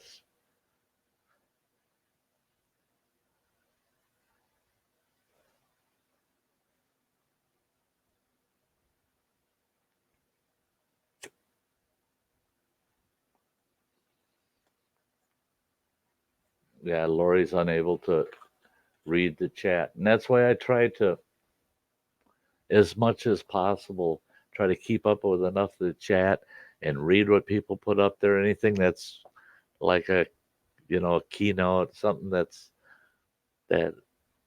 they really wanted people to hear. I try to catch them all. Um, because there's folks that can't get the chat because of their phone. They're not able to see the chat. So I've had a couple of people say, I don't need you reading to me. Well, that's you. That's you. You know, think of people that don't have that pleasure and can't read the chat. I see that Alexander, aristocratic order of Prussian hunters. It's great to see you, Alexander. Absolutely great to see you. Why was the dog made at the tree? Had nothing to bark at. Mad at the tree.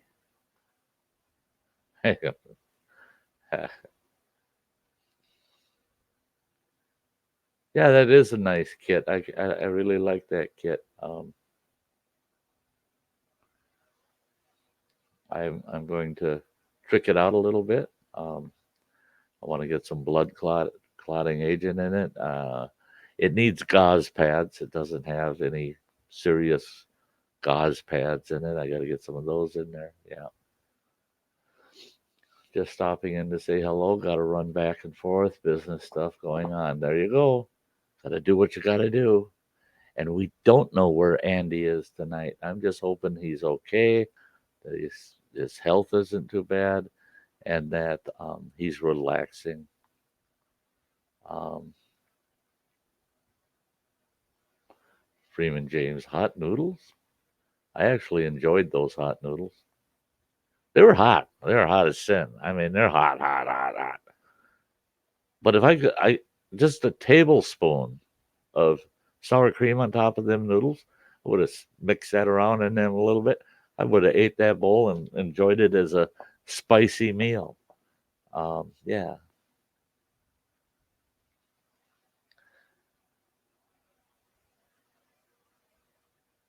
yeah, Mike, that's right. Yeah, um, that's what keeps the BS away from you. Will, how's your kayak doing?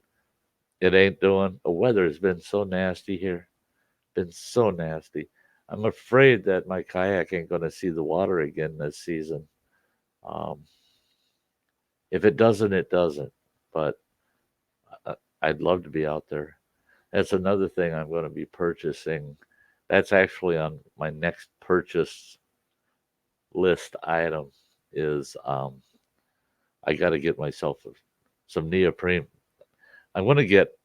It's like it's a jacket with shorts, and it zips from the neck up here by your left shoulder all the way down, and it goes down the right leg. Awesome. I talked to a couple of folks that actually have that set, easy to get in and out of, very warm, 3 mil um, wetsuit. Yeah. So I'm going to get one of those, and I'm going to get a pair of neoprene diving boots so I can be out on that kayak in much more unpleasant conditions. colder conditions. And I'm going to have that available for spring. Once the ice is out, I can drop that kayak in, not worry about the frigid cold. Um, but this is first year with the kayak, so you know I couldn't expect too much out of this year. Weather was terrible this summer, the whole dang summer.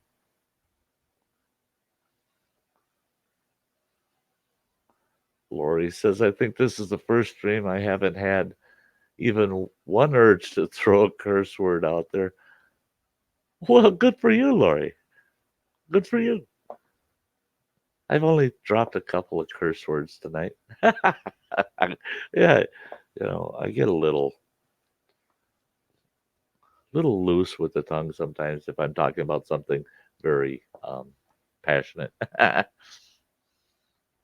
um, Jerry Pedersen, I did not see you come in. Great to see you, Jerry. Chuck says, I need to put together a kit for the wood shop. Got a burning wire caught up in the lathe today and cut 2 fingers. Not bad, but sure could have used a couple of band-aids. Oh yeah, yeah. That's why I said in that video with that kit, I love the kit. I love the kit. But I've got medical supplies all over the place because I cuts the hell out of himself. Usually they don't need stitches, but oh yeah, I gotta have some bandages around. Gotta have some bandages around. And if I'm way out in the woods, that's another thing that's going in that kit is I gotta get some butterfly bandages and the like because man, if you're 5, 6 miles from camp, and then for me, most of the time it's close to 50 miles from the hospital. Um, if it's not too severe, I could butterfly it shut and just immobilize whatever's cut. I'll be fine. But if you don't have butterfly bandages with you, you're just crap out of luck. So, so yeah, having a good kit everywhere you go really is important. You get hurt anywhere.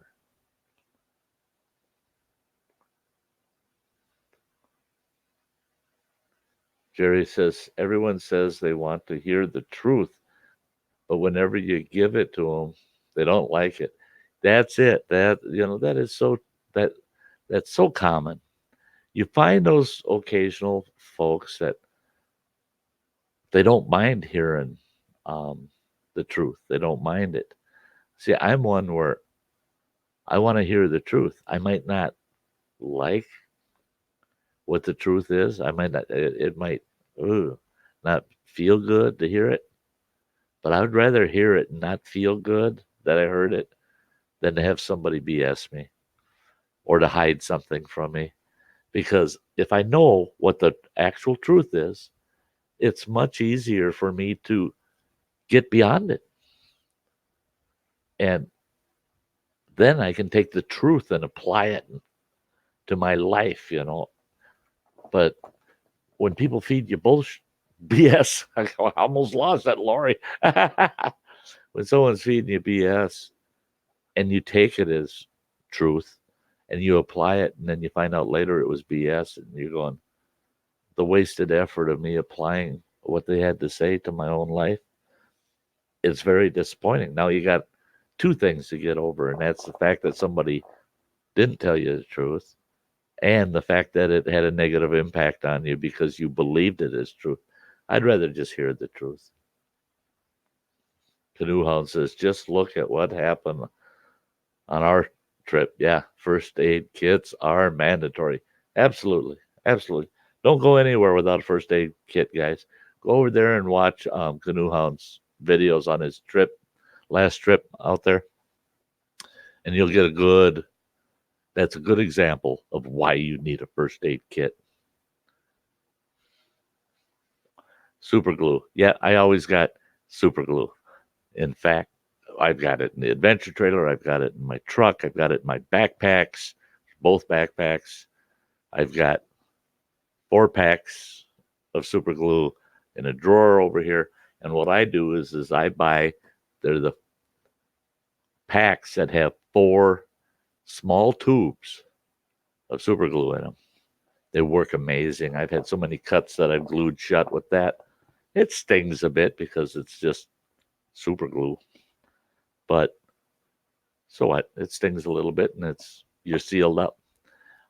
You just got to make sure to irrigate that wound real well so that you're not sealing up a bunch of nastiness in that wound. And super glue is a charm. So I carry it with me all the time. Lori said, I wish YouTube would drop that rule that they made about not being able to live stream on portable devices unless you got so many subs and so many watch hours because I don't have a computer. Yeah, I didn't like that either. I didn't like that. I thought, why? Well, where's the to me, there's a monetary thing of some kind going on. Otherwise, they'd have no reason to do that, but no reason to segregate one device from others. You know, now I hear a lot of people are streaming on their phones by putting it in desktop mode and then they stream. And YouTube thinks they're using a desktop. And I don't know if they're going to catch on to that to a point where they either quit with the 1,000 subs thing or what, but um, yeah, folks are doing that. Um, Canoe Hound says super glue is going in my first aid kit. Oh, I strongly recommend it. I recommend it to everybody. In fact, most of my field clothes that I hike in, um, the clothes that only get washed once in a great while, because they're treated for ticks and the like, so you don't wash them as frequently, and they only get wore when I'm on a hike. Almost anything with pockets has got a tube of super glue in it, just in case, just in case. And see, I treat first aid stuff, certain items, I treat it like I feel that a person should treat any everyday carry. It needs to be redundant. So if you got gauze pads and a good gauze wrap to hold a pad in place and band-aids just for the boo-boos, I call those boo-boo kits. If you got that stuff in your backpack, when you go to head out to hike, break into it, pull a couple of gauze pads out and a good elastic gauze bandage and some regular good old-fashioned band-aids and slip them in a little Ziploc bag and put them in your one of the pockets of your field gear. Because if something happened and you lost your pack and you got hurt, you've got some kind of supplies on you. Um,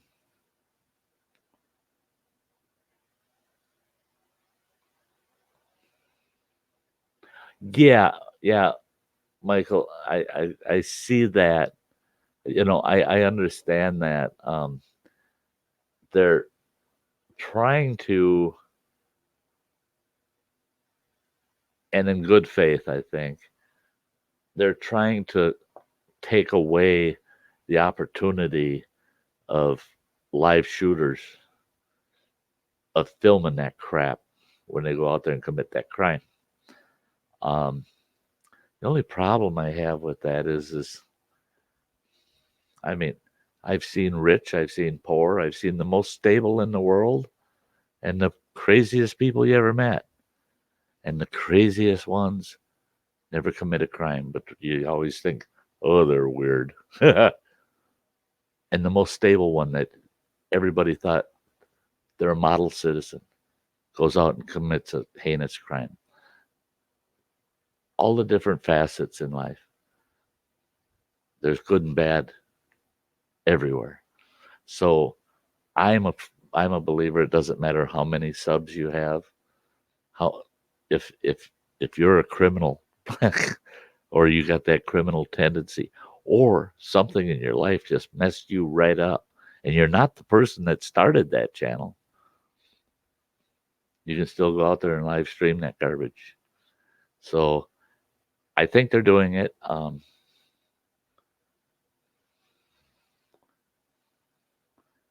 with in good faith to try to limit that. Um, yeah,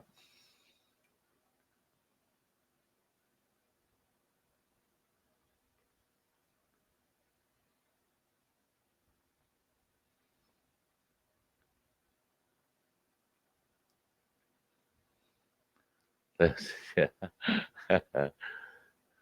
Yeah, I see that where Chuck was saying, I have one in my truck, one in my boat, one in my pack, but none in the wood shop. Oh my gosh! And the wood shop is the most likely that you're gonna pick up an injury in there. Oh, Dave's back. Beastly Ironworks is back. Yep. I'm gonna let this go for another half hour because it's just going on 10:30 here, so I'm gonna let it go another half hour. Um,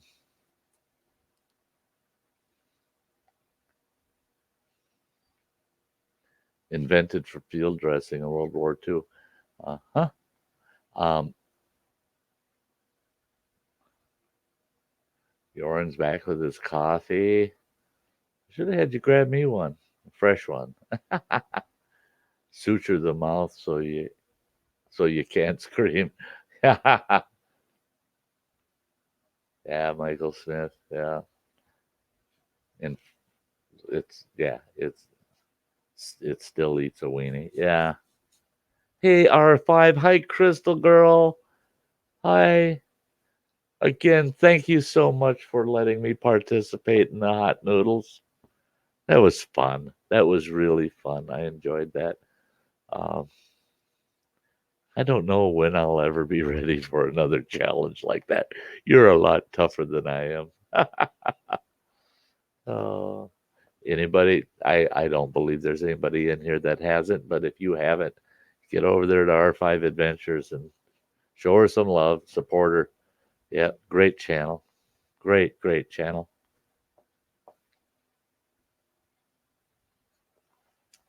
And a great variety. And thanks, Crystal. I mean, I loved it. I loved being there. I loved being there. Two of my great and wonderful YouTube friends, you and Gil. I just love you guys. Oh, ghost pepper sauce wings tonight. Hey, girl. Oh, lordy. Hey, Canoe Hound, while I got you in the house, I forgot to mention it over in your stream. I'm trying. I'm pinching pennies. I'm trying to adjust my budget and shift this, shift that. We got a local outfit that they rent out canoes and kayaks, right? And they're a big outfit, really big outfit. In fact, I talked to one of their managers this morning, and he said in what they call their usable inventory, in other words, it's available to actually rent, they've got 290 kayaks and canoes, 290 that they rent out seasonally. And they've got 137 that they're rolling out of stock. In other words, they're selling them. And he told me, he says, we've got 12 and 14-foot aluminums that aren't all beat up. He says they're in good shape for aluminums. And yeah, they're a little heavy and all that. But when you're talking a 12-foot canoe, that you're not talking a lot of weight. 100 bucks a piece. 100 bucks a piece. And I'm falling short this month. So I'm going, oh, jeez. And I told him, can you hide? I said, either one, a 12 or a 14. I don't care. But hide one somewhere for me? He goes, I can't get away with that. And I said, no. I don't know. I said, take a magic marker or something and draw on it so it looks like it's draw a big hole in it or a rip so it looks like the hull's been tore out or something. Nobody will want to take that one. He goes, cut it out. He says, I can't do that. I said, but at $100 a piece. I said, jeez. Because if I could get a 12-footer, I'd love it. I'd love it because I could fit a 12-footer in my adventure trailer with my kayak. So I'd have two options whenever I'm out. And there's times that I would much rather have even a 12-foot canoe versus my 10-foot sit-on kayak. Especially if I'm going to spend the whole day out on a lake, a 12-footer would be sweet. So yeah, I wanted to mention that to you. This guy, I asked him if he had any used Kevlars or anything unique, Oh yeah, and then he started listing them off with the price tags, and I go, I heard enough. I heard enough. I heard enough. Yeah, yeah. He says, it's amazing the value they hold when you get into quality boats, and aluminum canoes are a dime a dozen, but for $100 a piece, that's a good price. That's a really good price. Typically up here, 100.5 is a low end. That's what you'll pay for an aluminum up here. That's where it starts, and then they go up from there. Some people think their aluminum canoes are worth $600, and I just laugh. Not. Um,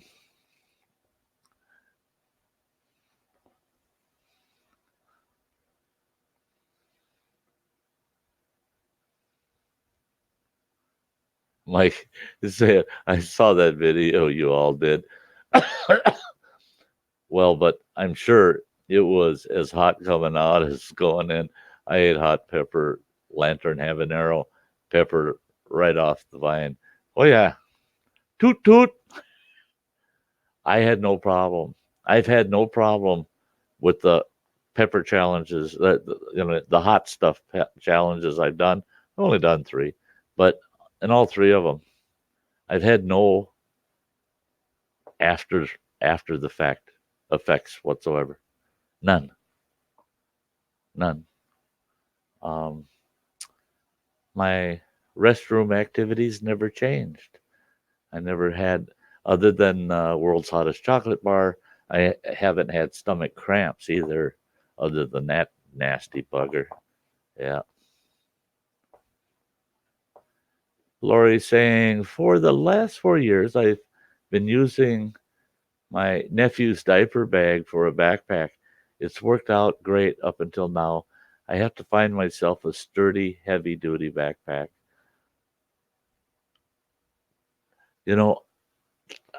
I kind of get a kick out of that, Lori. I don't know if you've ever seen it, but I have a video, and it's way in my early days of my YouTube channel. And it's the title of it, I think, is Pants Pack. Where I was showing folks how to make backpacks out of a pair of pants. Up here, the word got out. Folks watched that video. I had local people in the local thrift stores. I'd walk in and they go, you, what? Everybody's in here buying the largest pair of denim pants they can find, and they prefer black or black, gray, or green. And I go, what? They said it's because you have some video about making a backpack out of a pair of pants. I said, yeah, I did that. And they go, yeah. And they're wiping us out. They're buying up all these pants and they're making backpacks out of them. I said, well, and I said in that video, the best pair of pants to use to make a backpack is a pair of your own that fits rather loosely, because the volume of the pack it'll produce is about the amount of weight after you pack all your gear in it. It's about the proper amount of weight for you to carry. So you got a big guy that's wearing a size 46. Well, he's a big guy. Yeah, and he can handle a backpack that large. But you don't want some gal that weighs 120 pounds trying to load and tote around a backpack that's got a 42-inch circumference backpack. You know, it won't fit her. It'll be a foot wider than her on both sides. So you use your own pair of pants and you make the pack out of it, and they're comfortable as sin, absolutely comfortable as sin. So I always encourage people, go over, check that out. If you need a emergency backpack, something to get you through, that's the way to do it. That's the way to do it. Um,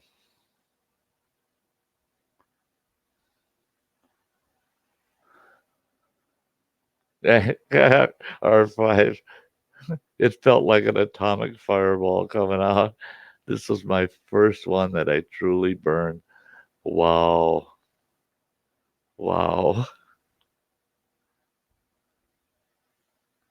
Ghost chilies, yeah. Ghost chilies aren't too bad. Yeah, James. More than I need to know, Crystal.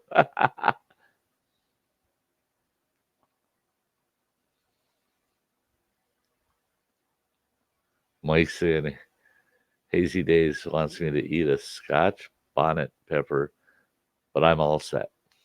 Uh-huh. Easy Phantom. Hello.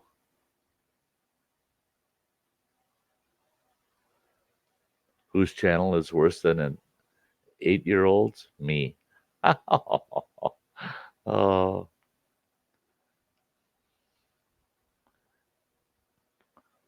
yeah, some of us old folks in here, we wonder our what our true age is sometimes. We go we have to stop and think, yeah, we're acting like a room full of 8-year-olds. Yeah.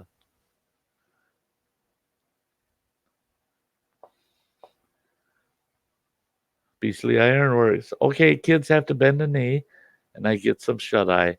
Have a great live, everyone. See you all in the sunshine. You have a wonderful night there, Dave. Thank you so much for being here, buddy. Thank you so much for being here. The Yeah, we got about 20 minutes yet that I'm going to keep streaming. Um,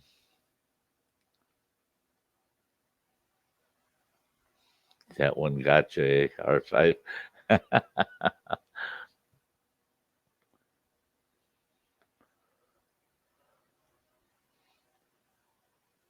You know, it's funny though. I made taco meat and I had all the fixings to make burritos, and I had the hot taco sauce. I had hot salsa, and I put it all together. And the taco seasoning was the extra hot. And I put it all together, made two big burritos, and had them on a big platter. Sat here last night eating those, and I'd put a couple of dabs of sour cream on top of each of them, and it felt like there was too much sour cream. It was covering up some of the burn. And I said, "That's not good. That's not good." Again,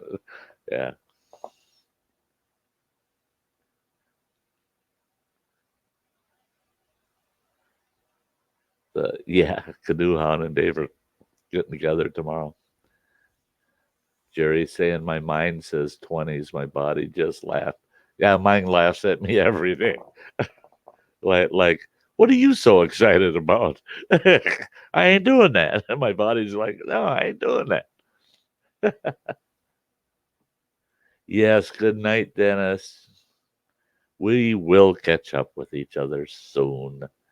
Um,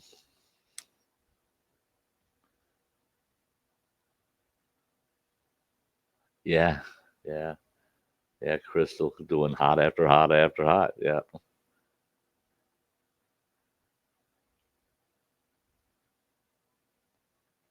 Yeah. Stop foot and mouth. Free advice. Hee hee. Crystal. Like saying my problem is my mind says I can do it, but try convincing my body. Yeah, I got the same issue. I got the same issue. Yeah. Oh, for R5, it's getting easier. Yeah, she's conditioning herself quite well. Yeah.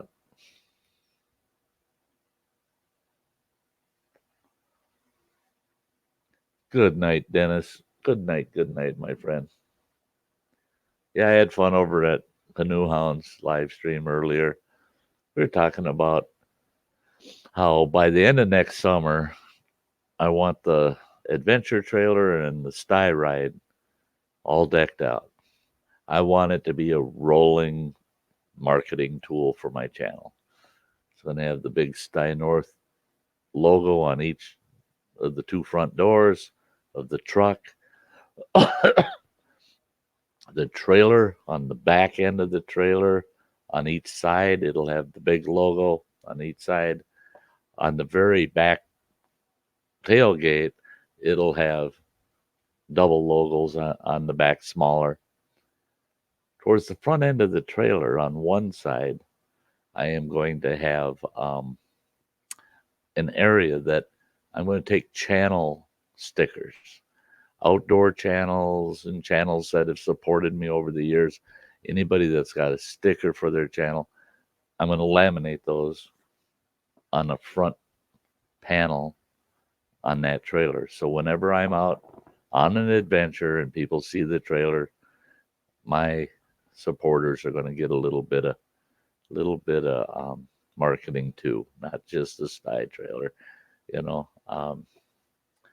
So yeah, that's my plans on the exterior of the adventure trailer for next year. Um, so fortunately, I have Beastly Ironworks, who's a sign maker. I have Canoe Hound Adventures, a sign maker. I've got like 4 sign makers that I follow. And I told them all tonight, I said, I'm going to spread it out. I'm going to spread the love. I'll order certain decals from certain people and stickers so that I spread it out amongst all these great guys. And the nice thing is that all of these fellas, they all know each other. They all know each other. They're competitors, but they're all friends. They're all friends, and they all kind of chuckle about that. And each one of them said, "Oh, you just pick the one you want to get that stuff from, Sty. Don't worry about it. They ain't gonna tell me who to buy from. I'm gonna get something from each of them. That's the way I would do it. Yeah." Harfai's got the next thing being sent to her. That's terrible. Oh, you're getting a tincture? Oh no. Oh yeah.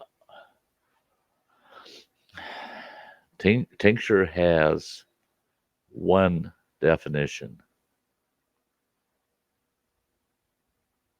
concentrated.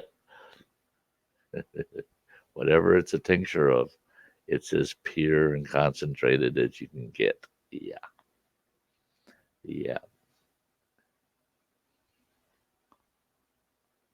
Mike says, I thought I would show my wife how well I could body surf. So I wade out into the ocean, pick a nice wave, catch a great ride all the way to the shore. The only problem was I couldn't get up. I made it to shore, but I can't get up. I love it. She had to rescue me. I love it. I love it. That's great. That's great. The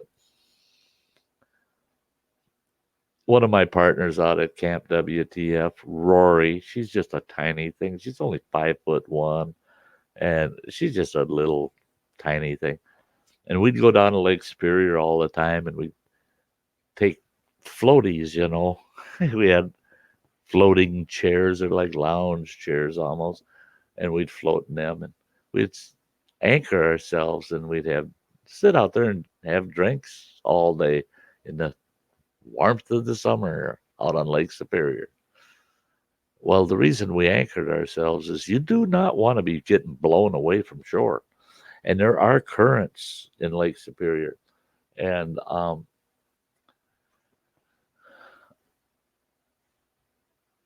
I went into shore to get some smokes. And her other half, he's into shore, breaking into the cooler to grab a couple of beers. All of a sudden, we can hear faintly Rory, help, help, help. We looked out there. She's floating away. Lake Superior is the biggest freshwater lake, and she's floating away on Lake Superior. And the direction the current and the wind was taking her, we knew where she'd end up. That was about 16 miles from where we were at. We could drive there and pick her up. And I told her other half, I said, you get your butt out there and save her. He looks at me and he goes, God, we've known each other for years, but you never knew I can't swim. That's why I sit on a floaty. I go, oh, geez. I had to get on this air mattress kind of thing that I had and paddle all the way out there, hand paddle out there. And it was a bummer trying to catch up with her. Finally, I caught up with her and I made her hang on to mine while I paddled to get us back to shore. Her little legs, her little feet kicking like mad. But she was just so tiny, she just couldn't make any headway. Her floaty was almost 4 times her size, so she was having a heck of a time. The wind was overpowering her. But I got her to shore, and for the longest time, she thought for darn sure she was going to die. I said, no, you would have just had a very long, long ride in that floaty and hope that the air don't go out of it before you get the next town, next port town. Bryce is back. Hi, Bryce. It's always great to see Bryce. Bryce is another one, guys. If you got any interest in New Zealand, go over there and support Bryce. I really enjoy his channel. It's a good one. It's a good channel.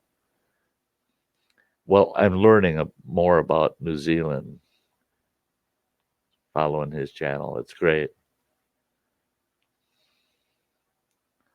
Yeah, Mike says, I wish I had it on video.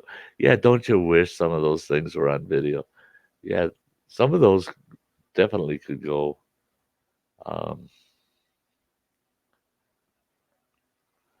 Could definitely go viral. Chuck's saying I would love a kayak, but once I got in, I'd have to have someone bring me food and such because I'd never get out. That's why I got to sit on instead of a sit in because I can, in my kayak, I can just turn sideways, put my feet on. I just get into shallow enough water, turn sideways, put my feet in the water, use the kayak to hoist my butt up and stand right up. Now, if you got a sit in kayak, that's a whole different animal because you got to hoist yourself up, sit up onto the deck of the kayak, then swing your legs up. So it's a little different. I didn't want to sit in because my legs would get too cramped up for me to be able to get in and out easily.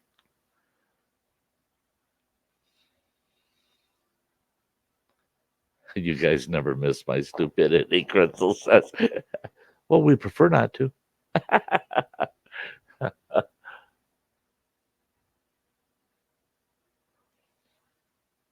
Yeah, when I first went to Bryce's channel, the very first video I watched, he's just taking a drive through the country. Oh my God, that was great. For it might not be for everybody, but I loved it. I loved it. I felt like I was right in the vehicle with him, and we're just taking a leisurely drive through the country, and I had told Bryce, I wish I had been there with you, so I could have asked, "What are those? What's that? Or what's that over there?" I just and I didn't get to watch. It was a live. He had done a live. I believe that was a live. But I wish I could have seen it live and asked him those questions. But I got to get back over there, watch it again, and as I go through, ask my questions and tell them, "Oh, at this point of the video, what was that on the left, or what was that on the right?" Ask them those questions, because and Bryce will entertain you on that. You know, he he likes it. He likes it. And he's still waiting for the comments. Yeah. Oh, I haven't forgotten, Bryce. I just haven't gotten to it. And now the next couple of days, the next 2 days, well, tomorrow I may not even be turning my system on because I'm redoing the whole studio. And that means I'm tearing down my desktop and everything. Router and modem are getting relocated. The desktop's getting relocated. I've got a bunch of electronic gear over here. It's got to be all tore out. That gets relocated. All my studio equipment, camera, mic, all my lighting, camera stand, all that stuff, all gets tore down. That gets relocated just so I can put my brand new chair and have certain counters and cupboards and things easily at hand.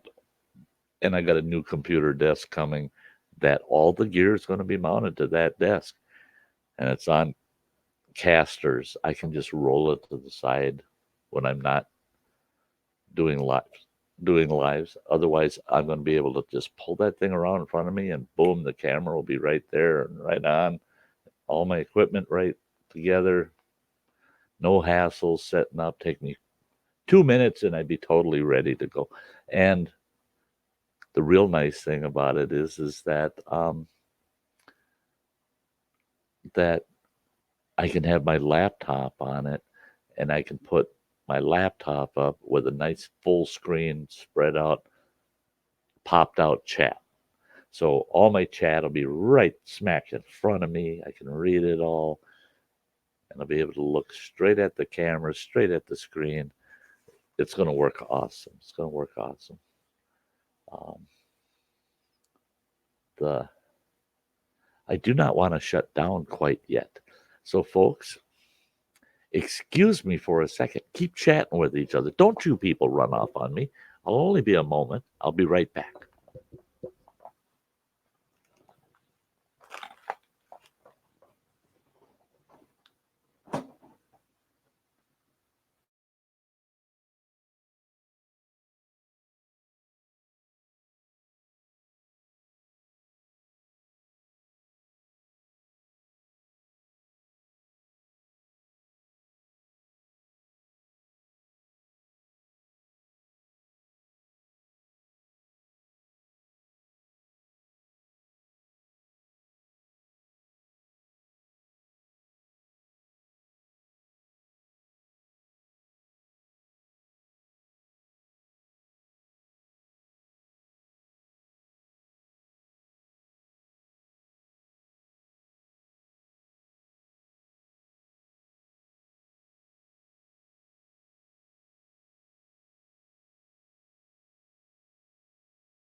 had to take my meds. And I get over there to take them and realized, oh, yeah, I had to jump out of a stream earlier today to go to the pharmacy to get my meds. I never put them in the pill case. So I had to open each bottle individually and hurry up and pop them pills and try to get back here. But sorry about that, folks. Needed to be done. Needed to be done. I got to take those as close to 11 o'clock as possible, my time. And I got them taken within 4 minutes of that. Yeah. I'm not, hey, we'll let this run a while. Yeah, we got a good crowd still in the house.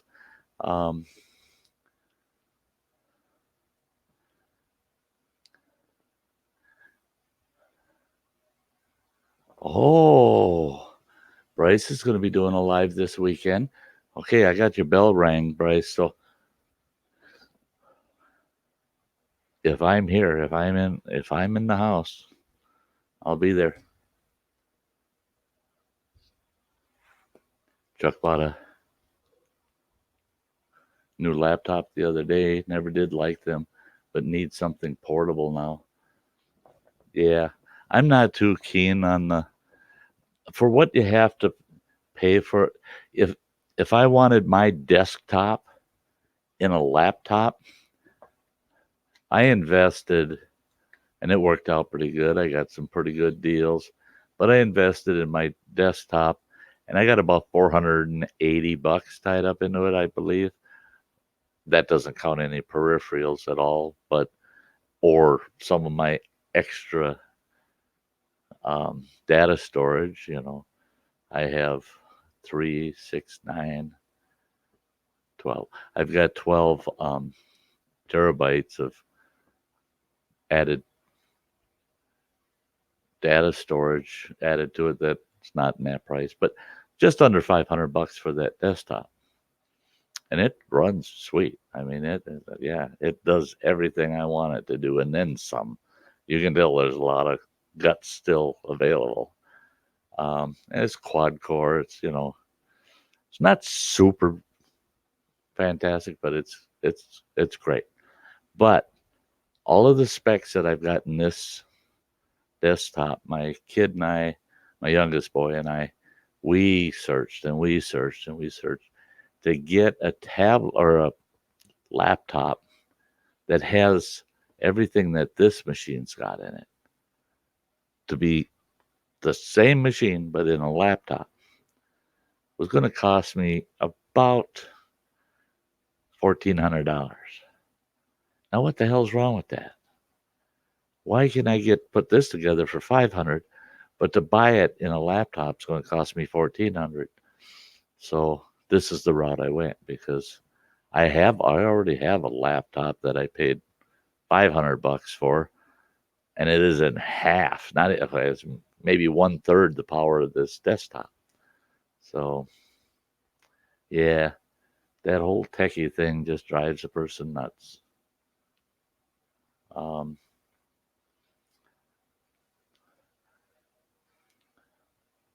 Oh, holding a small panel afterwards, Bryce. That's cool. Will's iPhone was updating his back. It's great. Um,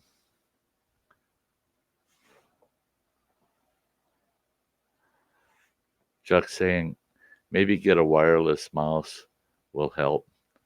Not fond of those touchpads. Oh, that's what I did. That's what I did. The only problem is I couldn't run both.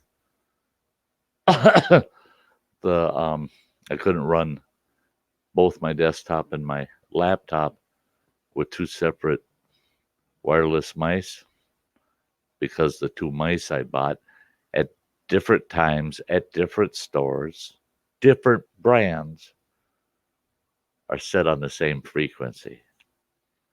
So it doesn't matter. Either mouse, if they're both on, they're running both systems. So it screws me up. So what I did was, and that'll work good with my new computer desk. I got a hardwired mouse on the laptop. Plus, I have a keyboard, a full size keyboard attached to it. So I'm not even using the face of the laptop other than the screen. Um,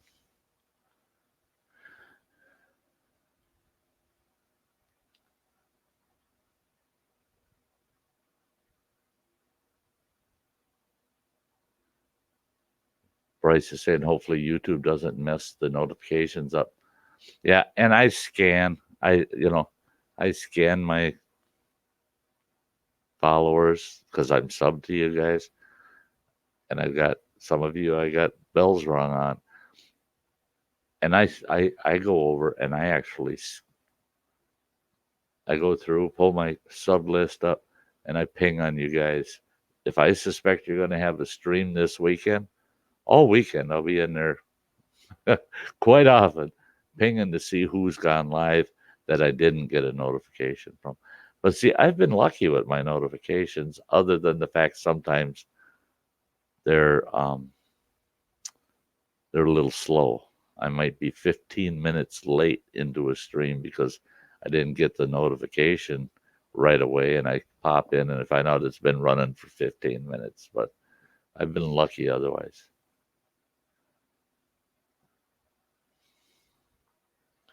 Um,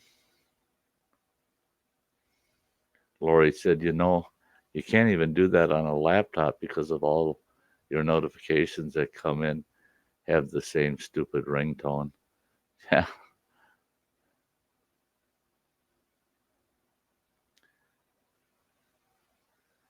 I'm running an Acer. I don't know. There's a model name, and it had a lot of custom features that have been added onto it. But Acer was the base unit. I couldn't give you all the specs right now. I'd have to pull them up and look at them. I don't remember that stuff. All I know is my youngest son's a gamer, and he has a gaming machine that he's got about $4,000 invested in that one machine, and that doesn't include any of the big banks of terabyte after terabyte of data storage. He helped me build this one at the best price possible, and he's the guy to ask. Freeman James, size and heat dealing. Sty,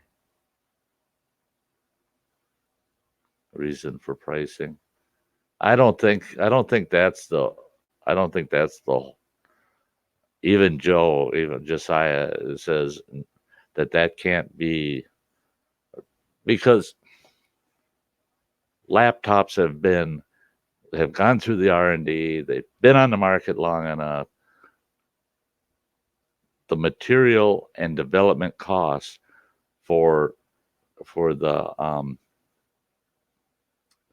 for the size and heat dealing for manufacturing purposes is really nominal. Um, it's a convenience thing. It's a convenience thing. It's portable. You can grab it and jump on the bus, and off you go, and there you go. You can take it with you on the airplane. There you go. That's really the pricing is just like everything else. It's what does the market want, and what is the supply and demand, and that's really where all that pricing's at. It's just, yeah, it's just, yeah, Lori, that laptop's too small, and for me to also, and I don't have the issues Lori has to deal with, and the laptop is just cumbersome. It's too small. That's why, yeah, we'll soon no snakes. We'll be too cold ice fishing. Yeah, yeah. I Oh lordy, oh lordy, Juliano Sanchez. Thank you so much. That is awesome of you. That is so unnecessary, but that is very, very sweet of you. I mean, that is so awesome. So awesome.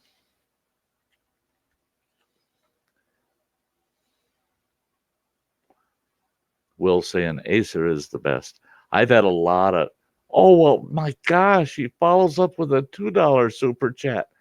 Oh my gosh. Um, he starts out there and then he goes there. Oh my gosh. Oh man. Oh, yeah. Super chats make me so. What in the world? What in the world? And he followed it up again. Look at that, guys. Oh my lord. Uh I can't thank you enough. I can't thank you enough. I mean, that is just so awesome. Not something I saw coming at all. And as you folks notice, I don't ask. I don't ask for you folks to super chat. The option's there, and if you so choose, I truly do appreciate it. I just, and again, super chat money all goes back into content, and I contribute. I match my super chat money every month. Um, because of my income now, I had to lower my threshold. Um, it was I match 20% of any super chats in a month. Um, so if there's $100 worth of super chats, um, I throw $20 on top of it. If there's for every 100, I'm throwing $20 on top of it. And I adjusted my budget, and I decided that I'm going to match super chats in a month. The the and what I do is I match up to $50 out of my own income, dollar for dollar, until super chats hit $50. I'm matching it right up to $50, and anything over $50, I just can't afford to match anymore. So the $50 I contribute to match up. So if I had $100 worth of super chats, there's going to be $150 contributed. Um, Out of that 50 that I contribute, I use that to support other small upcoming channels. I don't, if the channel, it's very rare. Once in a while, I'll drop $5, but no more than that to the big channels. If they've got 5,000 viewers or more, they don't need my financial support. So I love to help the smaller guys. Let's build them up. And Juliano did this, rounded that up with another buck. Yeah, yeah. I don't know. I don't know. So, and others know what it's like. Other creators. You just go, what? I just okay. Uh, you deserve it, brother. He says, yeah. It doesn't feel like I deserve that. I would just, but yeah, I don't have words. Um, Lori says I want an all-in-one someday, but that's going to be after I get a new chairs. I must computers not. Yeah, yeah. Priorities. Um, yeah, I went when my laptop crashed on me and I couldn't do live streams anymore, and it got to the point where it was taking me hours and several attempts to upload videos or to edit videos. because the machine kept crashing on me. The laptop kept crashing. It had a nasty virus in it, and we were having no luck getting it out. I managed to get uncorrupted data, so I saved over 90% of the data that was on it, and then we just swiped it clean, started from scratch. Now the laptop seems to work just fine, but compared to this desktop, it's so stinking slow. Um, and the thing is when it crashed, I didn't know what I was going to do. So I told my audience, I said, I'll put a video up as often as this laptop will allow me to. And we're just not going to be doing streams. And it's, and my youngest boy doesn't watch my channel, by the way. Running Water does. My youngest boy, he don't watch my channel. He's, I don't know why. It's his own choice. But all of a sudden, out of the blue, he says, let's go out for lunch. I said, yeah, okay. We went out for lunch, and he says, I heard through the grapevine your laptop crashed. I said, yeah. It bit the dust. I'm going to have to do something, you know. And he goes, well, get a new desktop. And he knew that I had gone through every possible fix, and it wasn't fixing it. It wasn't going to be fixed unless I totally wiped it clean, did a full reformat on everything, install brand new Windows, everything.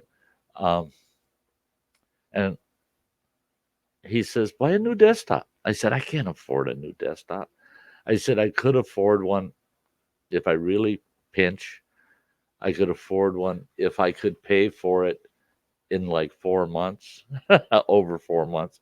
And I said, so what I'll do is I'll save for the next 4 months, and then I'll buy it. He sat there in this restaurant on his phone, going through, showing me this is available, that's available, and we'll add this on. We'll get this, and we'll add that on. And we're gonna bump your memory up. We're gonna your RAM. We're gonna cap it out. And I'm going, cut it out, kid, cut it out. I said, I can't buy anything for 4 months or for 4 months. I need 4 months to save up. He goes, so this is good though. This is what you would get. You would be happy with this. And I said, well, yeah. And he goes, you see this button here? He was in the shopping cart for this site. And I go, what are you doing? He hit the buy it now. And he says, I already put in your address. It's going to be shipped to your house. He says, pay me off over the next 4 months, 5 months, 6 months, whatever it takes. Wow. Awesome. I didn't say anything to anybody except I got a new system. We're back up. We're streaming, blah, blah, blah. My supporters, out of the blue. Now, how the hell does that happen? I don't know how that happens. Out of the blue, boom, boom, boom, boom, boom, start supporting the channel. I had that system paid off in a month and a half. Completely paid for in a month and a half. And I've been streaming and operating, uploading everything I do without a hiccup ever since. So I don't know. I can't explain it. Yeah. I got to back up a little bit.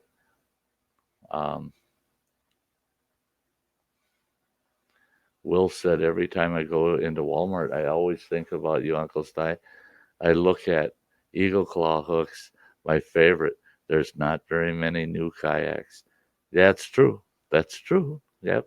Oh, yeah. I prefer Eagle Claws, too. I can count on Eagle Claw. Let's put it that way. Crystal's saying, you do the best you can, Sty. We put a lot of time into YouTube. Sometimes the money we get, we need to pay bills. Yeah. See, and I'm fortunate, Crystal. Knock on wood. And I got to call it hardwood because, yeah, Sty can be pretty hard-headed. I'm fortunate that on my retirement, I budget my retirement, and it literally covers everything. and it's all auto pay. It's just boom, boom, boom. All my bills are paid in towards the end of every month. Just boom, boom, boom, boom. Everything's paid, and it leaves me plenty for my food, plenty for my smokes, plenty for gas in my truck to go wandering around doing what I want. But everything's covered. All of my needs have been covered. And I still have a few extra bucks. I still have a few extra bucks. That's why I can add 50 to match super chats in a month. Well,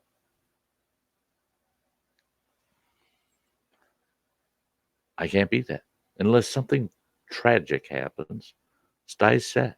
I mean, I'm good. I'm good to go. That's why I don't ask people for financial support because I don't need it, but it's so greatly appreciated because I can apply that to content and to bettering my channel. After this week, what I invested this week, I invested $400 into upgrading the studio. After this week, there's nothing else I need ever. Well, eventually things wear out, but I am so set after this week that yeah, it's crazy. Okay, um,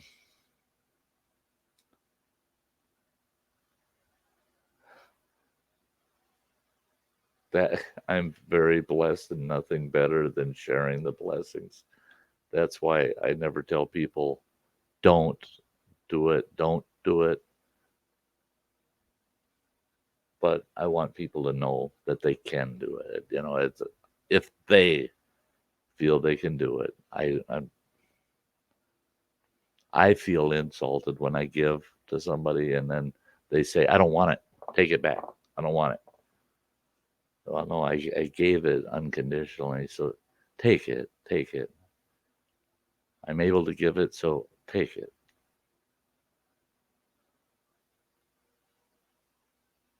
Garrison Kaler. I, I still remember him from Minnesota. Hmm. First dumpster diving video is doing amazing on my channel. 134 views, already best performing video upon release yet. Yeah, I noticed that. I noticed that, Crystal. Performing well. Awesome. People love that dumpster diving, I'm telling you. Um, uh, my chat scroll is messing me up.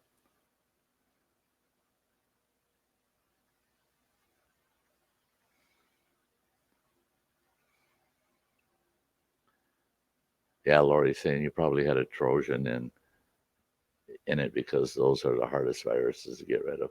Yeah, yeah. Yeah, we totally, I mean, that whole system was wiped clean. Um, and then we ran it through a dozen different analyses to make sure that there was nothing embedded. Um, so, yeah, we got it taken care of. Bryce says, I love being in this chat. Sty tells awesome stories, and everyone else is fantastically awesome. Yeah, yeah. There's so many wonderful people here. So many wonderful people. Chuck saying, well, it's after midnight. I have to get under my monster proof blanket till the sun comes up. Night all. Night, Chuck. Night, Chuck. Yeah, he's an hour ahead of me. Um, Lori's got to get to bed too. It's 12:18 there. Yeah, she's an hour ahead. You have a very good night, Lori. Thanks, Chuck and Lori. It's been a blast. Love your interaction. Love it.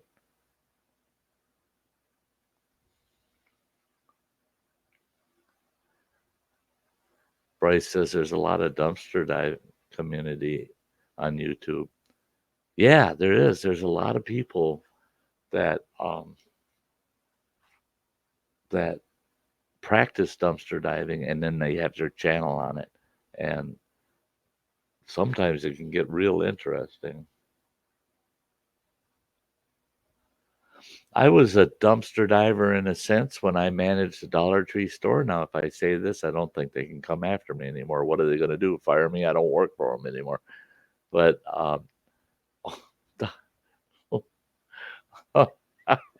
I just, I, I'm getting to the, I'm getting so that this, I, I need a new mouse.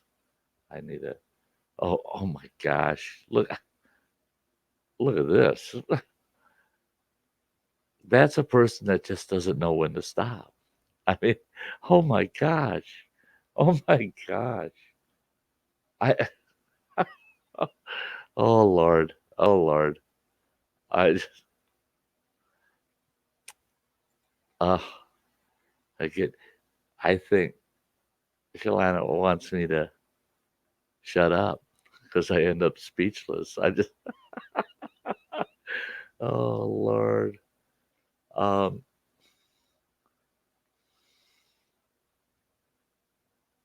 yeah, when I was at the Dollar Tree, I used to after shift after I'd locked this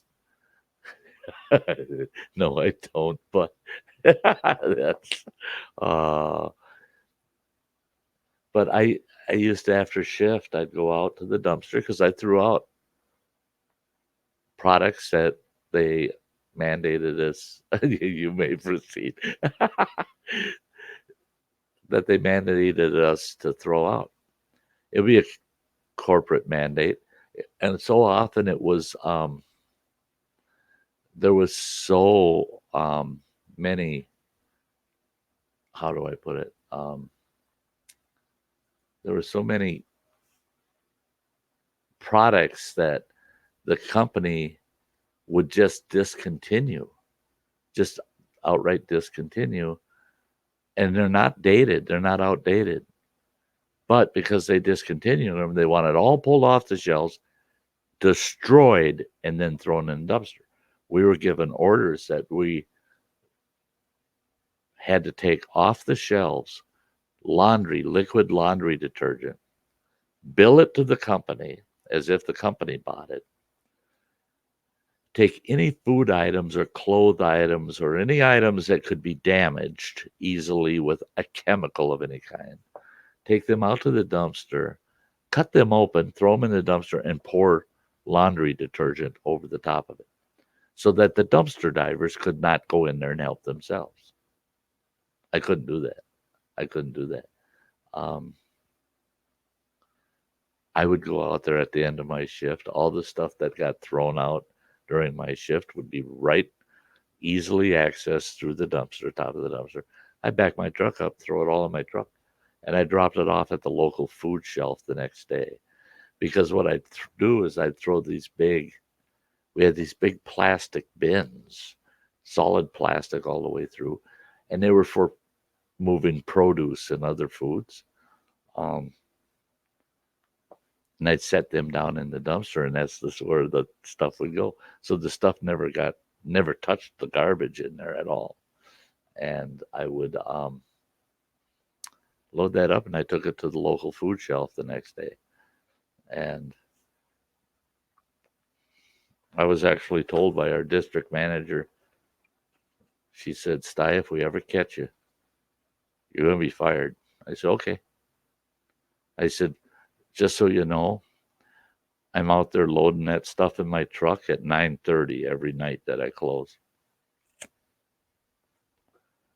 So install cameras if you want to catch me, or show up and just sit in the parking lot because I'll still do it. Yeah, it was. Oh, that's a great statement. It's not me, it's the man in the sky. Yeah. Yeah.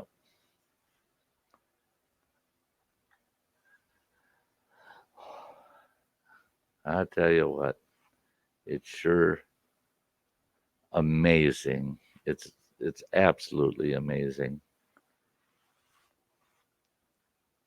that the world at large just can't take example of folks like all of you. Um, there'd be a lot more peace in the world. I guarantee it. Um,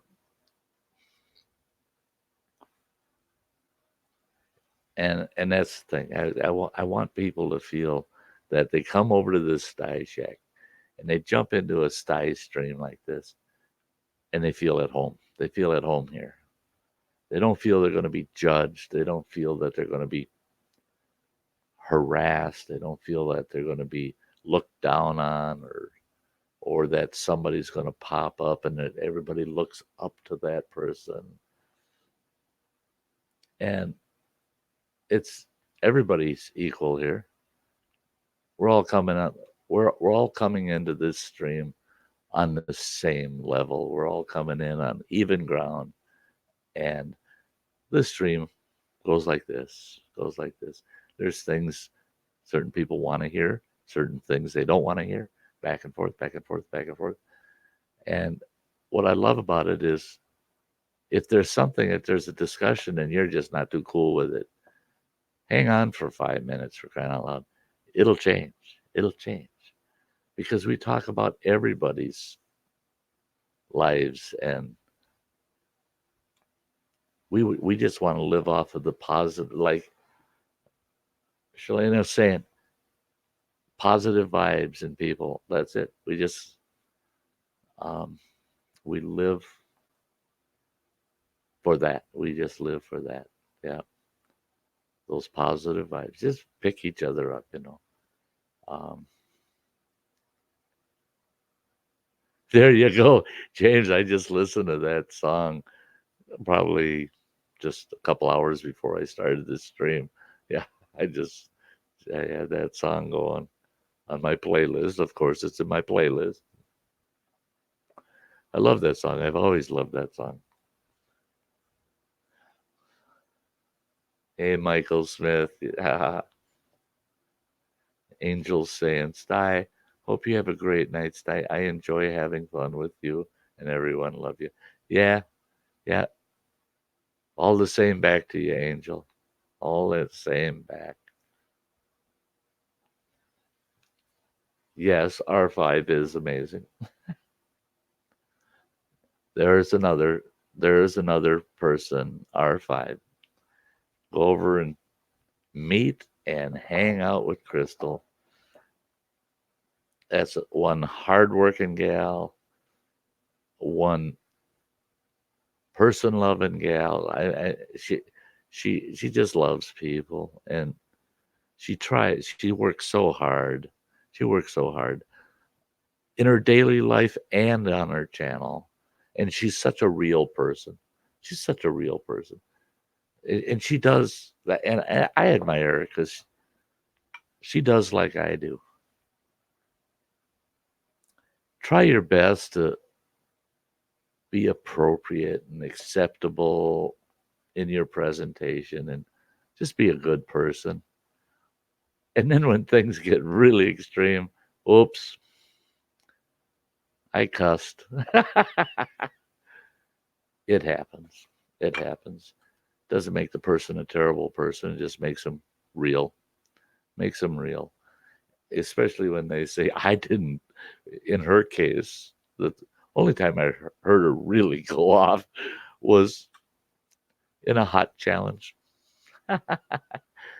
And she, like she said, she rewatched it and she goes, oh, can't believe I said that. And I was, when I watched it live, I'm thinking, Crystal doesn't even realize what she's saying. And I loved it because that was real. It wasn't artificial. It wasn't, I'm so perfect. You'll never hear a word from me that's a little off. You know how many people we have like that out in this YouTube world? There's people that are painting it on every day and being someone they're not. And I just love seeing all the people we have that are just what they are, just what they are. They're just another member of this family of ours. and we're all a little bit different, and none of us with ill intent when we come here. Yeah, yeah. It's a wonderful thing. It's a wonderful thing, and and I'll tell you what, I have the best luck with these random streams. Every single random stream I've ever done, I've thought to myself, I'll be very fortunate if I get 5 or 6 people show up. And every single one of my random streams have usually capped out around 20, but they maintain between a 10 and 15 person attendance from beginning to end. It's consistent. And so often, so many people are in here for the long haul. I see them in that chat all the way through. They may have to jump, come back, but yeah, I am what I am. Yeah, yeah. Um, my favorite song from that movie, by the way, Robin Williams. I am what I am. I am.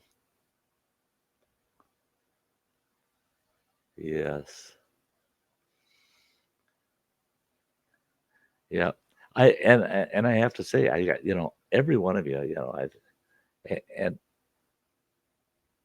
I point out certain people at times, and it's because they got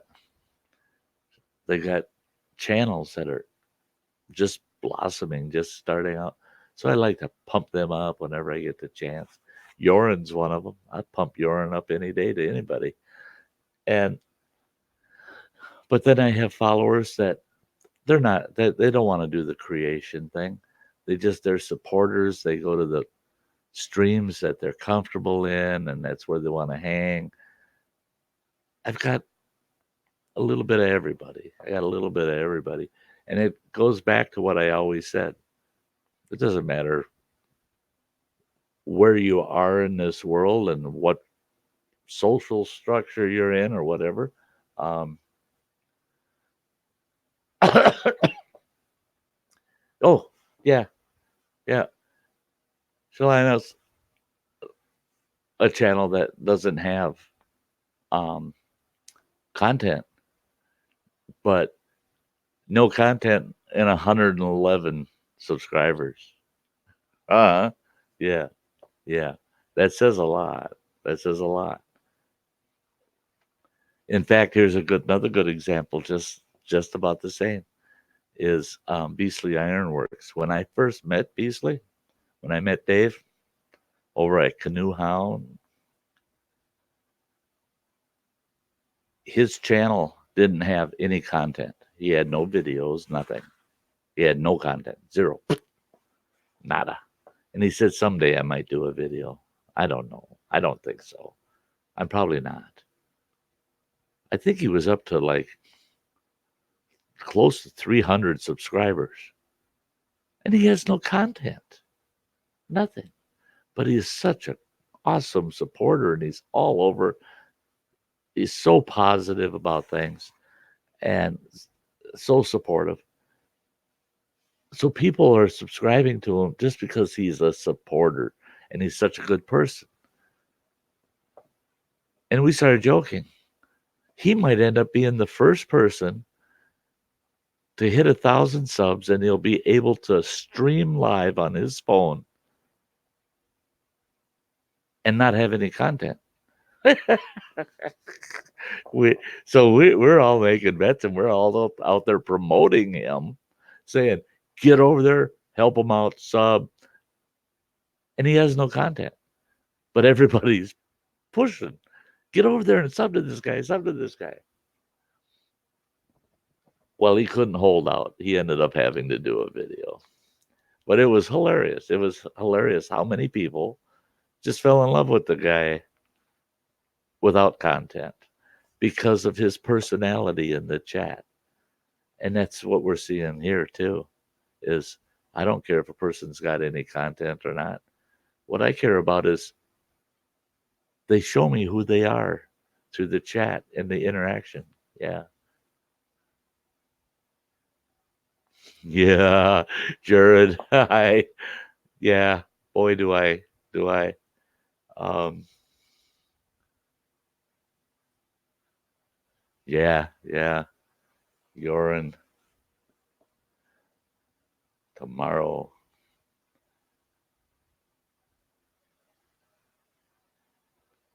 Yes.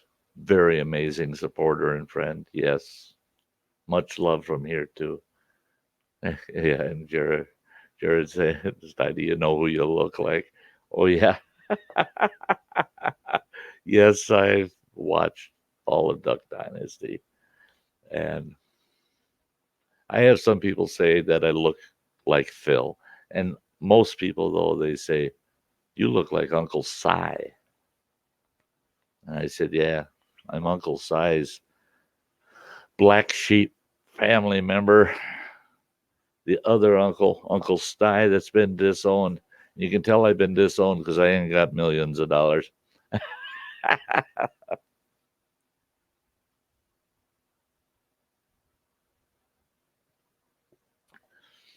Yeah.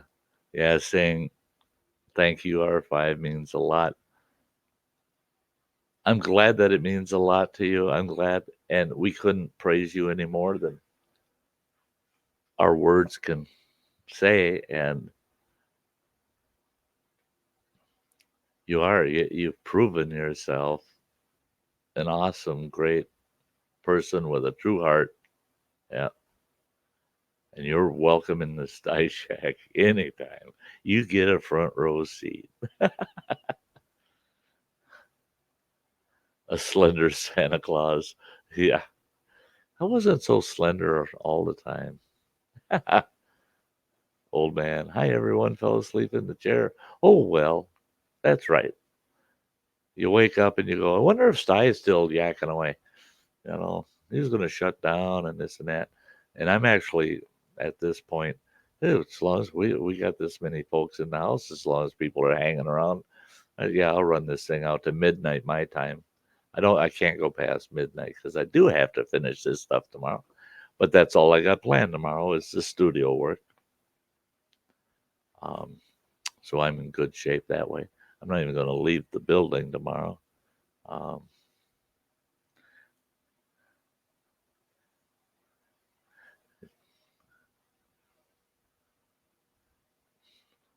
Black ducks? No, black ducks. Um, Jared saying, "Yo, R5 is awesome. If y'all haven't, y'all need to go to yeah, R5. Crystal over at R5 is awesome. Anybody that hasn't been there needs to stop over. Yeah." Evie says, "Sorry, I'm not chatting, listening while cleaning the house for inspection tomorrow." Oh, that's a bummer, Evie. Yeah, I dealt with that whole inspection thing last week. Yeah, it's a bummer. I did that the night before the inspections were to begin. I worked half the night, got my place just spotless. I had a couple of gals that I know quite well here that'll stop for coffee once in a while. I had a couple of them that saw me outside and they said, "Is your apartment all ready for the inspections?" And I said, "Yeah, I just came down to get some fresh air." And one of them said, "Do you want us to inspect it to tell you whether or not you'll pass theirs?" I just laughed. I said, "Come on up. We'll have a cup of coffee." So those two gals came up and they went through my apartment. Both of them said, "Damn it." And I said, "What?" And they said, "Your apartment looks like it's a woman that lives here." I go, "What?" They said, "Everything's spotless. Everything. We can't find anything that's not spotless." And I said, "Well, yeah." I said, "That wasn't getting it spotless isn't tough. I try to keep it that way. I like a clean house, but I'm a messy person.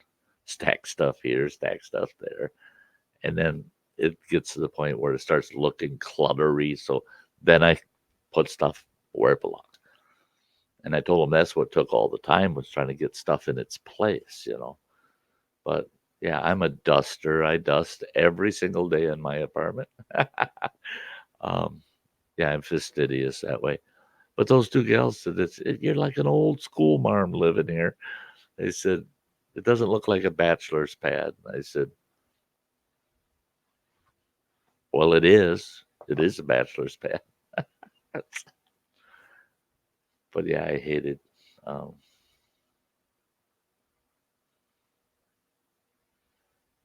yeah, all right, straighten them out. I'm a female, but it's both me and my hubby on the channel. LOL. Yeah, yeah. It's a shared channel, her and her hubby. But I'll tell you what, I adore Mike. I think her husband's just a great fella, great guy.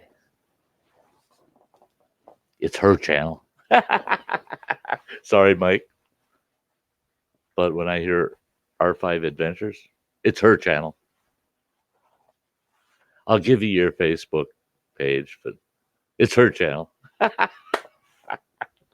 Mike is going to, I'm going to find that old man on the street. I'm going to trip him. Stealing my standing.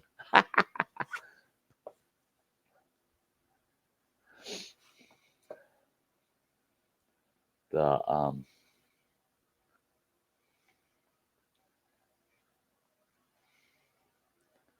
It's confusing on my channel. Where am I from again? Northern Wisconsin. I'm way, well, I'm not at the most northern point. That's where it used to be. In fact, my camp, the wilderness camp, was as far north as you could go without getting your feet wet in Lake Superior. I was 1 mile from the lake shore, which is farther away than I am right now, but I'm in the state farther south along Lake Superior. That camp was way up in what they call the Bayfield Peninsula. Um, yeah, I can, my picture window looks out over what they call Shawamigan Bay here on Lake Superior, and Shawamigan Bay is bordered by the Apostle Islands. There's 21 islands out here. That's a national wilderness area, and yeah, yeah, I'm a Packers fan to a degree. I fully support our home team. I fully support them. It's what do you think of them Packers, eh? you know, I'm there. I'm there. I fully support them, but I don't watch the games. I bring up the NFL play-by-play on the internet while I'm doing other things, and so I can see.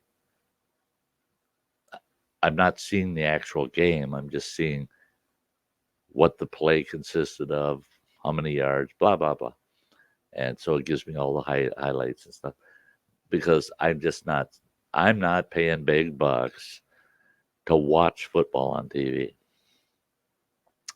Yeah, sure. It's just screw the Packers. I'm a Texan. Hey, Jared, I'm not going to tell you not to say that. I tell you what. I'll tell you what. I have to. I have to throw in a good helping of respect for the Cowboys. Oh, he hates the Cowboys.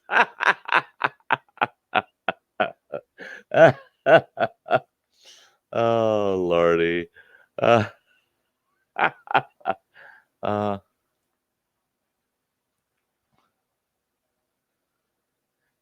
it's okay. Everyone thought I was a female the other day on a chat. Yeah, yeah, yeah. And our price says, I'm a guilty party. That's why it don't matter here. It's like I said, I don't care who you are, as long as you're a good person. I don't care. Man, woman, monkey, I don't care. I don't care as long as you're a good person. Yeah. The Oh, you live in Houston. Oh, wow. Freeman James, go Mexico. Oh, you know that's kind of weird, Freeman, because the scuba diving club that I belong to was an organization, um, was called Go Mexico Incorporated. The Chilinos, who's going to Mexico? Go Canada.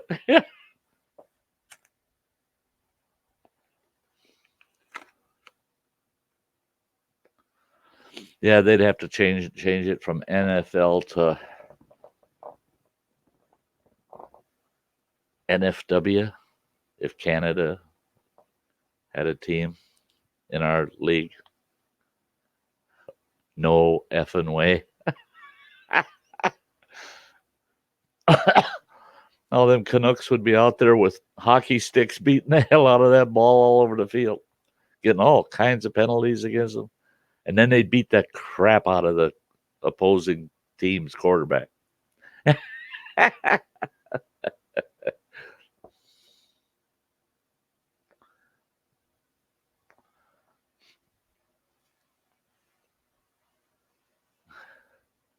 I'm not a Bucks fan. I'm really not. I'm just not.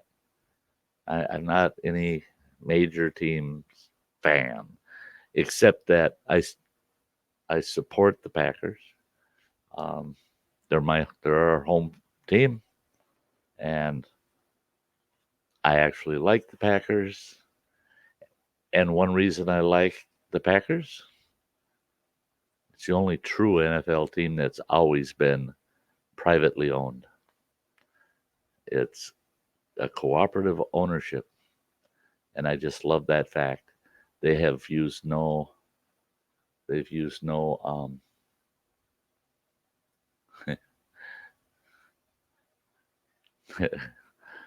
they've used no public monies for their team. So their stadium was all ownership supported and purchased, all ticket sales. So yeah,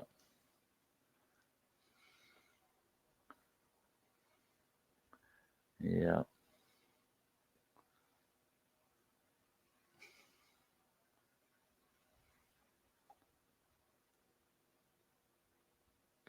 Freeman James, go west, young man. Uh,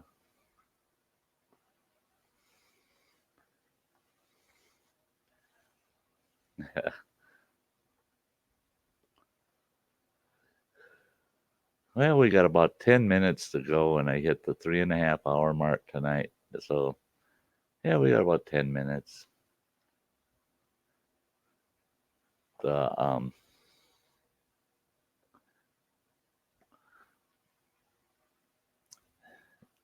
I've got tomorrow and Thursday night is around the campfire again. I don't have a video for Friday morning yet. Um, um, I may have one though. I might actually video me trying to get the studio in place Thursday afternoon prior to my stream. So I might do a video building of building my new studio. Yep.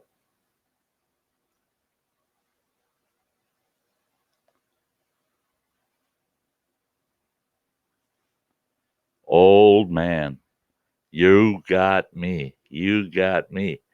You betcha. You betcha. A 12 pointer? Yeah. Yeah. Nice 12 pointer? Yeah. Actually, actually, any buck. I'd take a nub buck right now. I got no venison. I got no venison. But if there was a nub and a 12 pointer standing there, Guess who's going home? Yeah,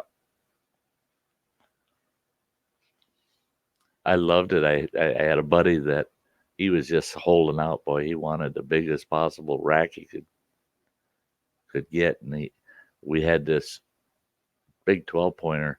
We had been following him ever since he was I mean, he was a spike the first time, a little fork horn first time we seen him. And over the years, we watched his horns develop, and he got up to be a 12 pointer. And he says, and the real unique thing was he had been injured on his side just forward of his left rear leg, and the hair discolored, and he'd had a white spot, just bright white spot on him. So we knew who he was every time we saw him, and we watched him every year until he was 12 points. And I told him, you best take him this year. You better take him this year. Somebody's going to nail him. Well, he didn't take him. The next year, that deer comes into my bait pile. I'm up in the deer stand, and I look and I go, that's him. There he is. And I was shocked. I pulled the gun up and looking through the sights, through the scope, and I'm going, oh, I ain't shooting him. I'm going to let him go over to my buddies, and I'll wait and hear whether he takes shot or not. Never heard shot. Never heard shot. When we met up for lunch later that day, I said, I know that big white spotted buck headed right for your deer stand. Why didn't you shoot him? He goes, I never saw anything so bad in my life. I said, yeah, tell me about it. Here he had grown a beautiful right side rack. On the left side, it was stunted. It had it had 4 points, but the tallest point was an inch and a half. It was just this little,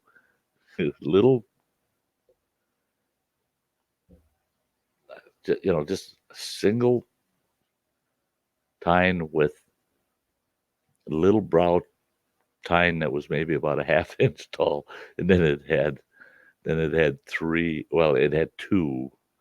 You can't count if you count the very tip, but it had two tines.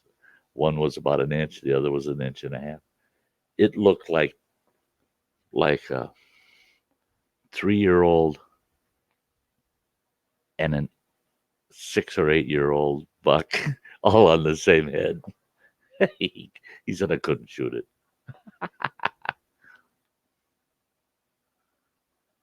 Yeah, Bryce, and that's it too. Is I just kind of look at the standings per division, rough estimate of who I think might be going to the Super Bowl late season, start guessing a little. I don't get into it much. I just don't get into it. And if the Packers get out of the running early in the season, I don't care.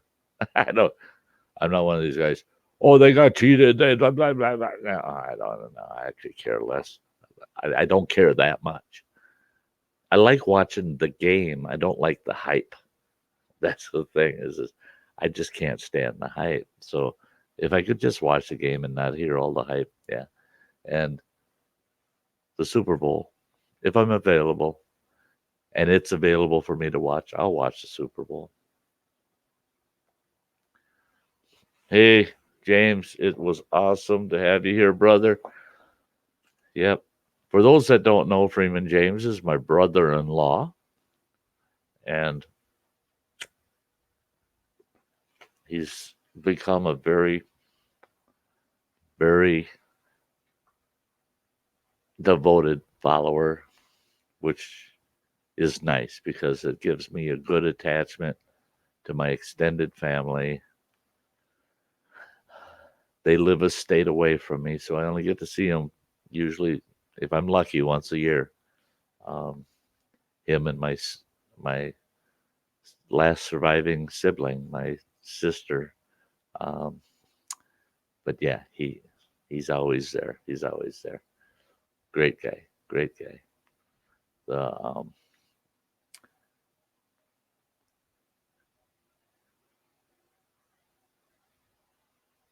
yeah, I mean, um, old man saying, what I consider a Super Bowl is 6 bags of popcorn and a large bowl. That's a Super Bowl. Yeah, yeah. Or a great big, big. See, I have a bad habit of taking a mixing bowl, and that's what I use for my chili. Or a soup bowl. I'm terrible when I, I'm terrible when it comes to certain cereals I like because I take a small mixing bowl, which isn't very small. It's about 3 big soup bowls, and I fill that full with cereal and half a quart of milk and chow down. That's terrible. That's terrible. But to me, that's a Super Bowl too. The,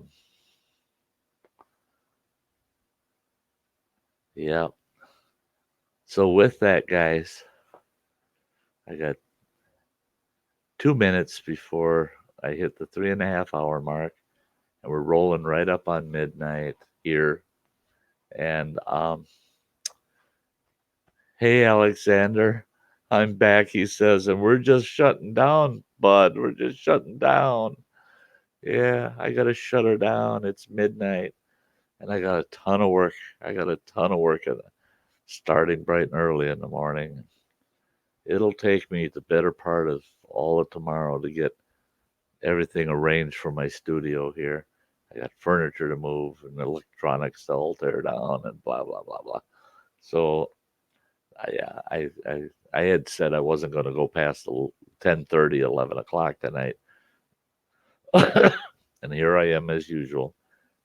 Pushed it out as far as I could, as far as I could. So yeah, and I see the chat.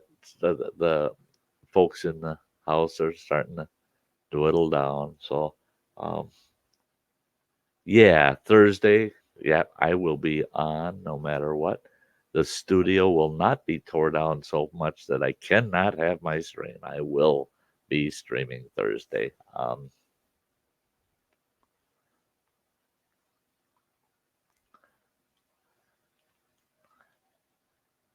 Yeah, yeah, we'll probably see each other in Facebook tomorrow. If anybody wants to try to reach me tomorrow's a bad day. I don't know when or even if I'll have the system up and running. That'll even be turning this on because I have to tear all of this down. I got to tear all my electronics down tomorrow, and everything's going to kind of go in stages. And there's going to be several hours that I don't even have access, that I'm not even going to have access. I'm just going to have the tunes cranked up in the background and getting a lot of work done. Yeah. So, so I'll get back up and running as soon as I can. As you know, um, but everything I do online until Thursday night is going to be from sitting on my couch and just surfing until Thursday night because I got all that breakdown tomorrow. Then Thursday, I the the chair, the desk, and all of this other stuff I'm getting could show up as soon as 9 o'clock in the morning on Thursday and as late as 4 in the afternoon. So, and being I stream at 7, if it comes at 4 in the afternoon, I've got less than 3 hours to get it all assembled and all in place. So it'll be interesting. It'll be the next 2 days is going to be very interesting. So, um, but again, I love y'all. I love y'all. Thank you for all the support. Um, I, and again, Shalena, I you amaze me. You just amaze me. Um, you're all awesome people, and you all know I want you to take care of yourselves, and I hope you all fare well and the best in the next couple of days. And I surely hope that I can see you all on Thursday night. It would be absolutely awesome. So until then, what I'll close with is just a reminder of Thursday night around the campfire. Yeah, those are always fun. So I look forward to it, and we'll see y'all then. Bye bye, folks.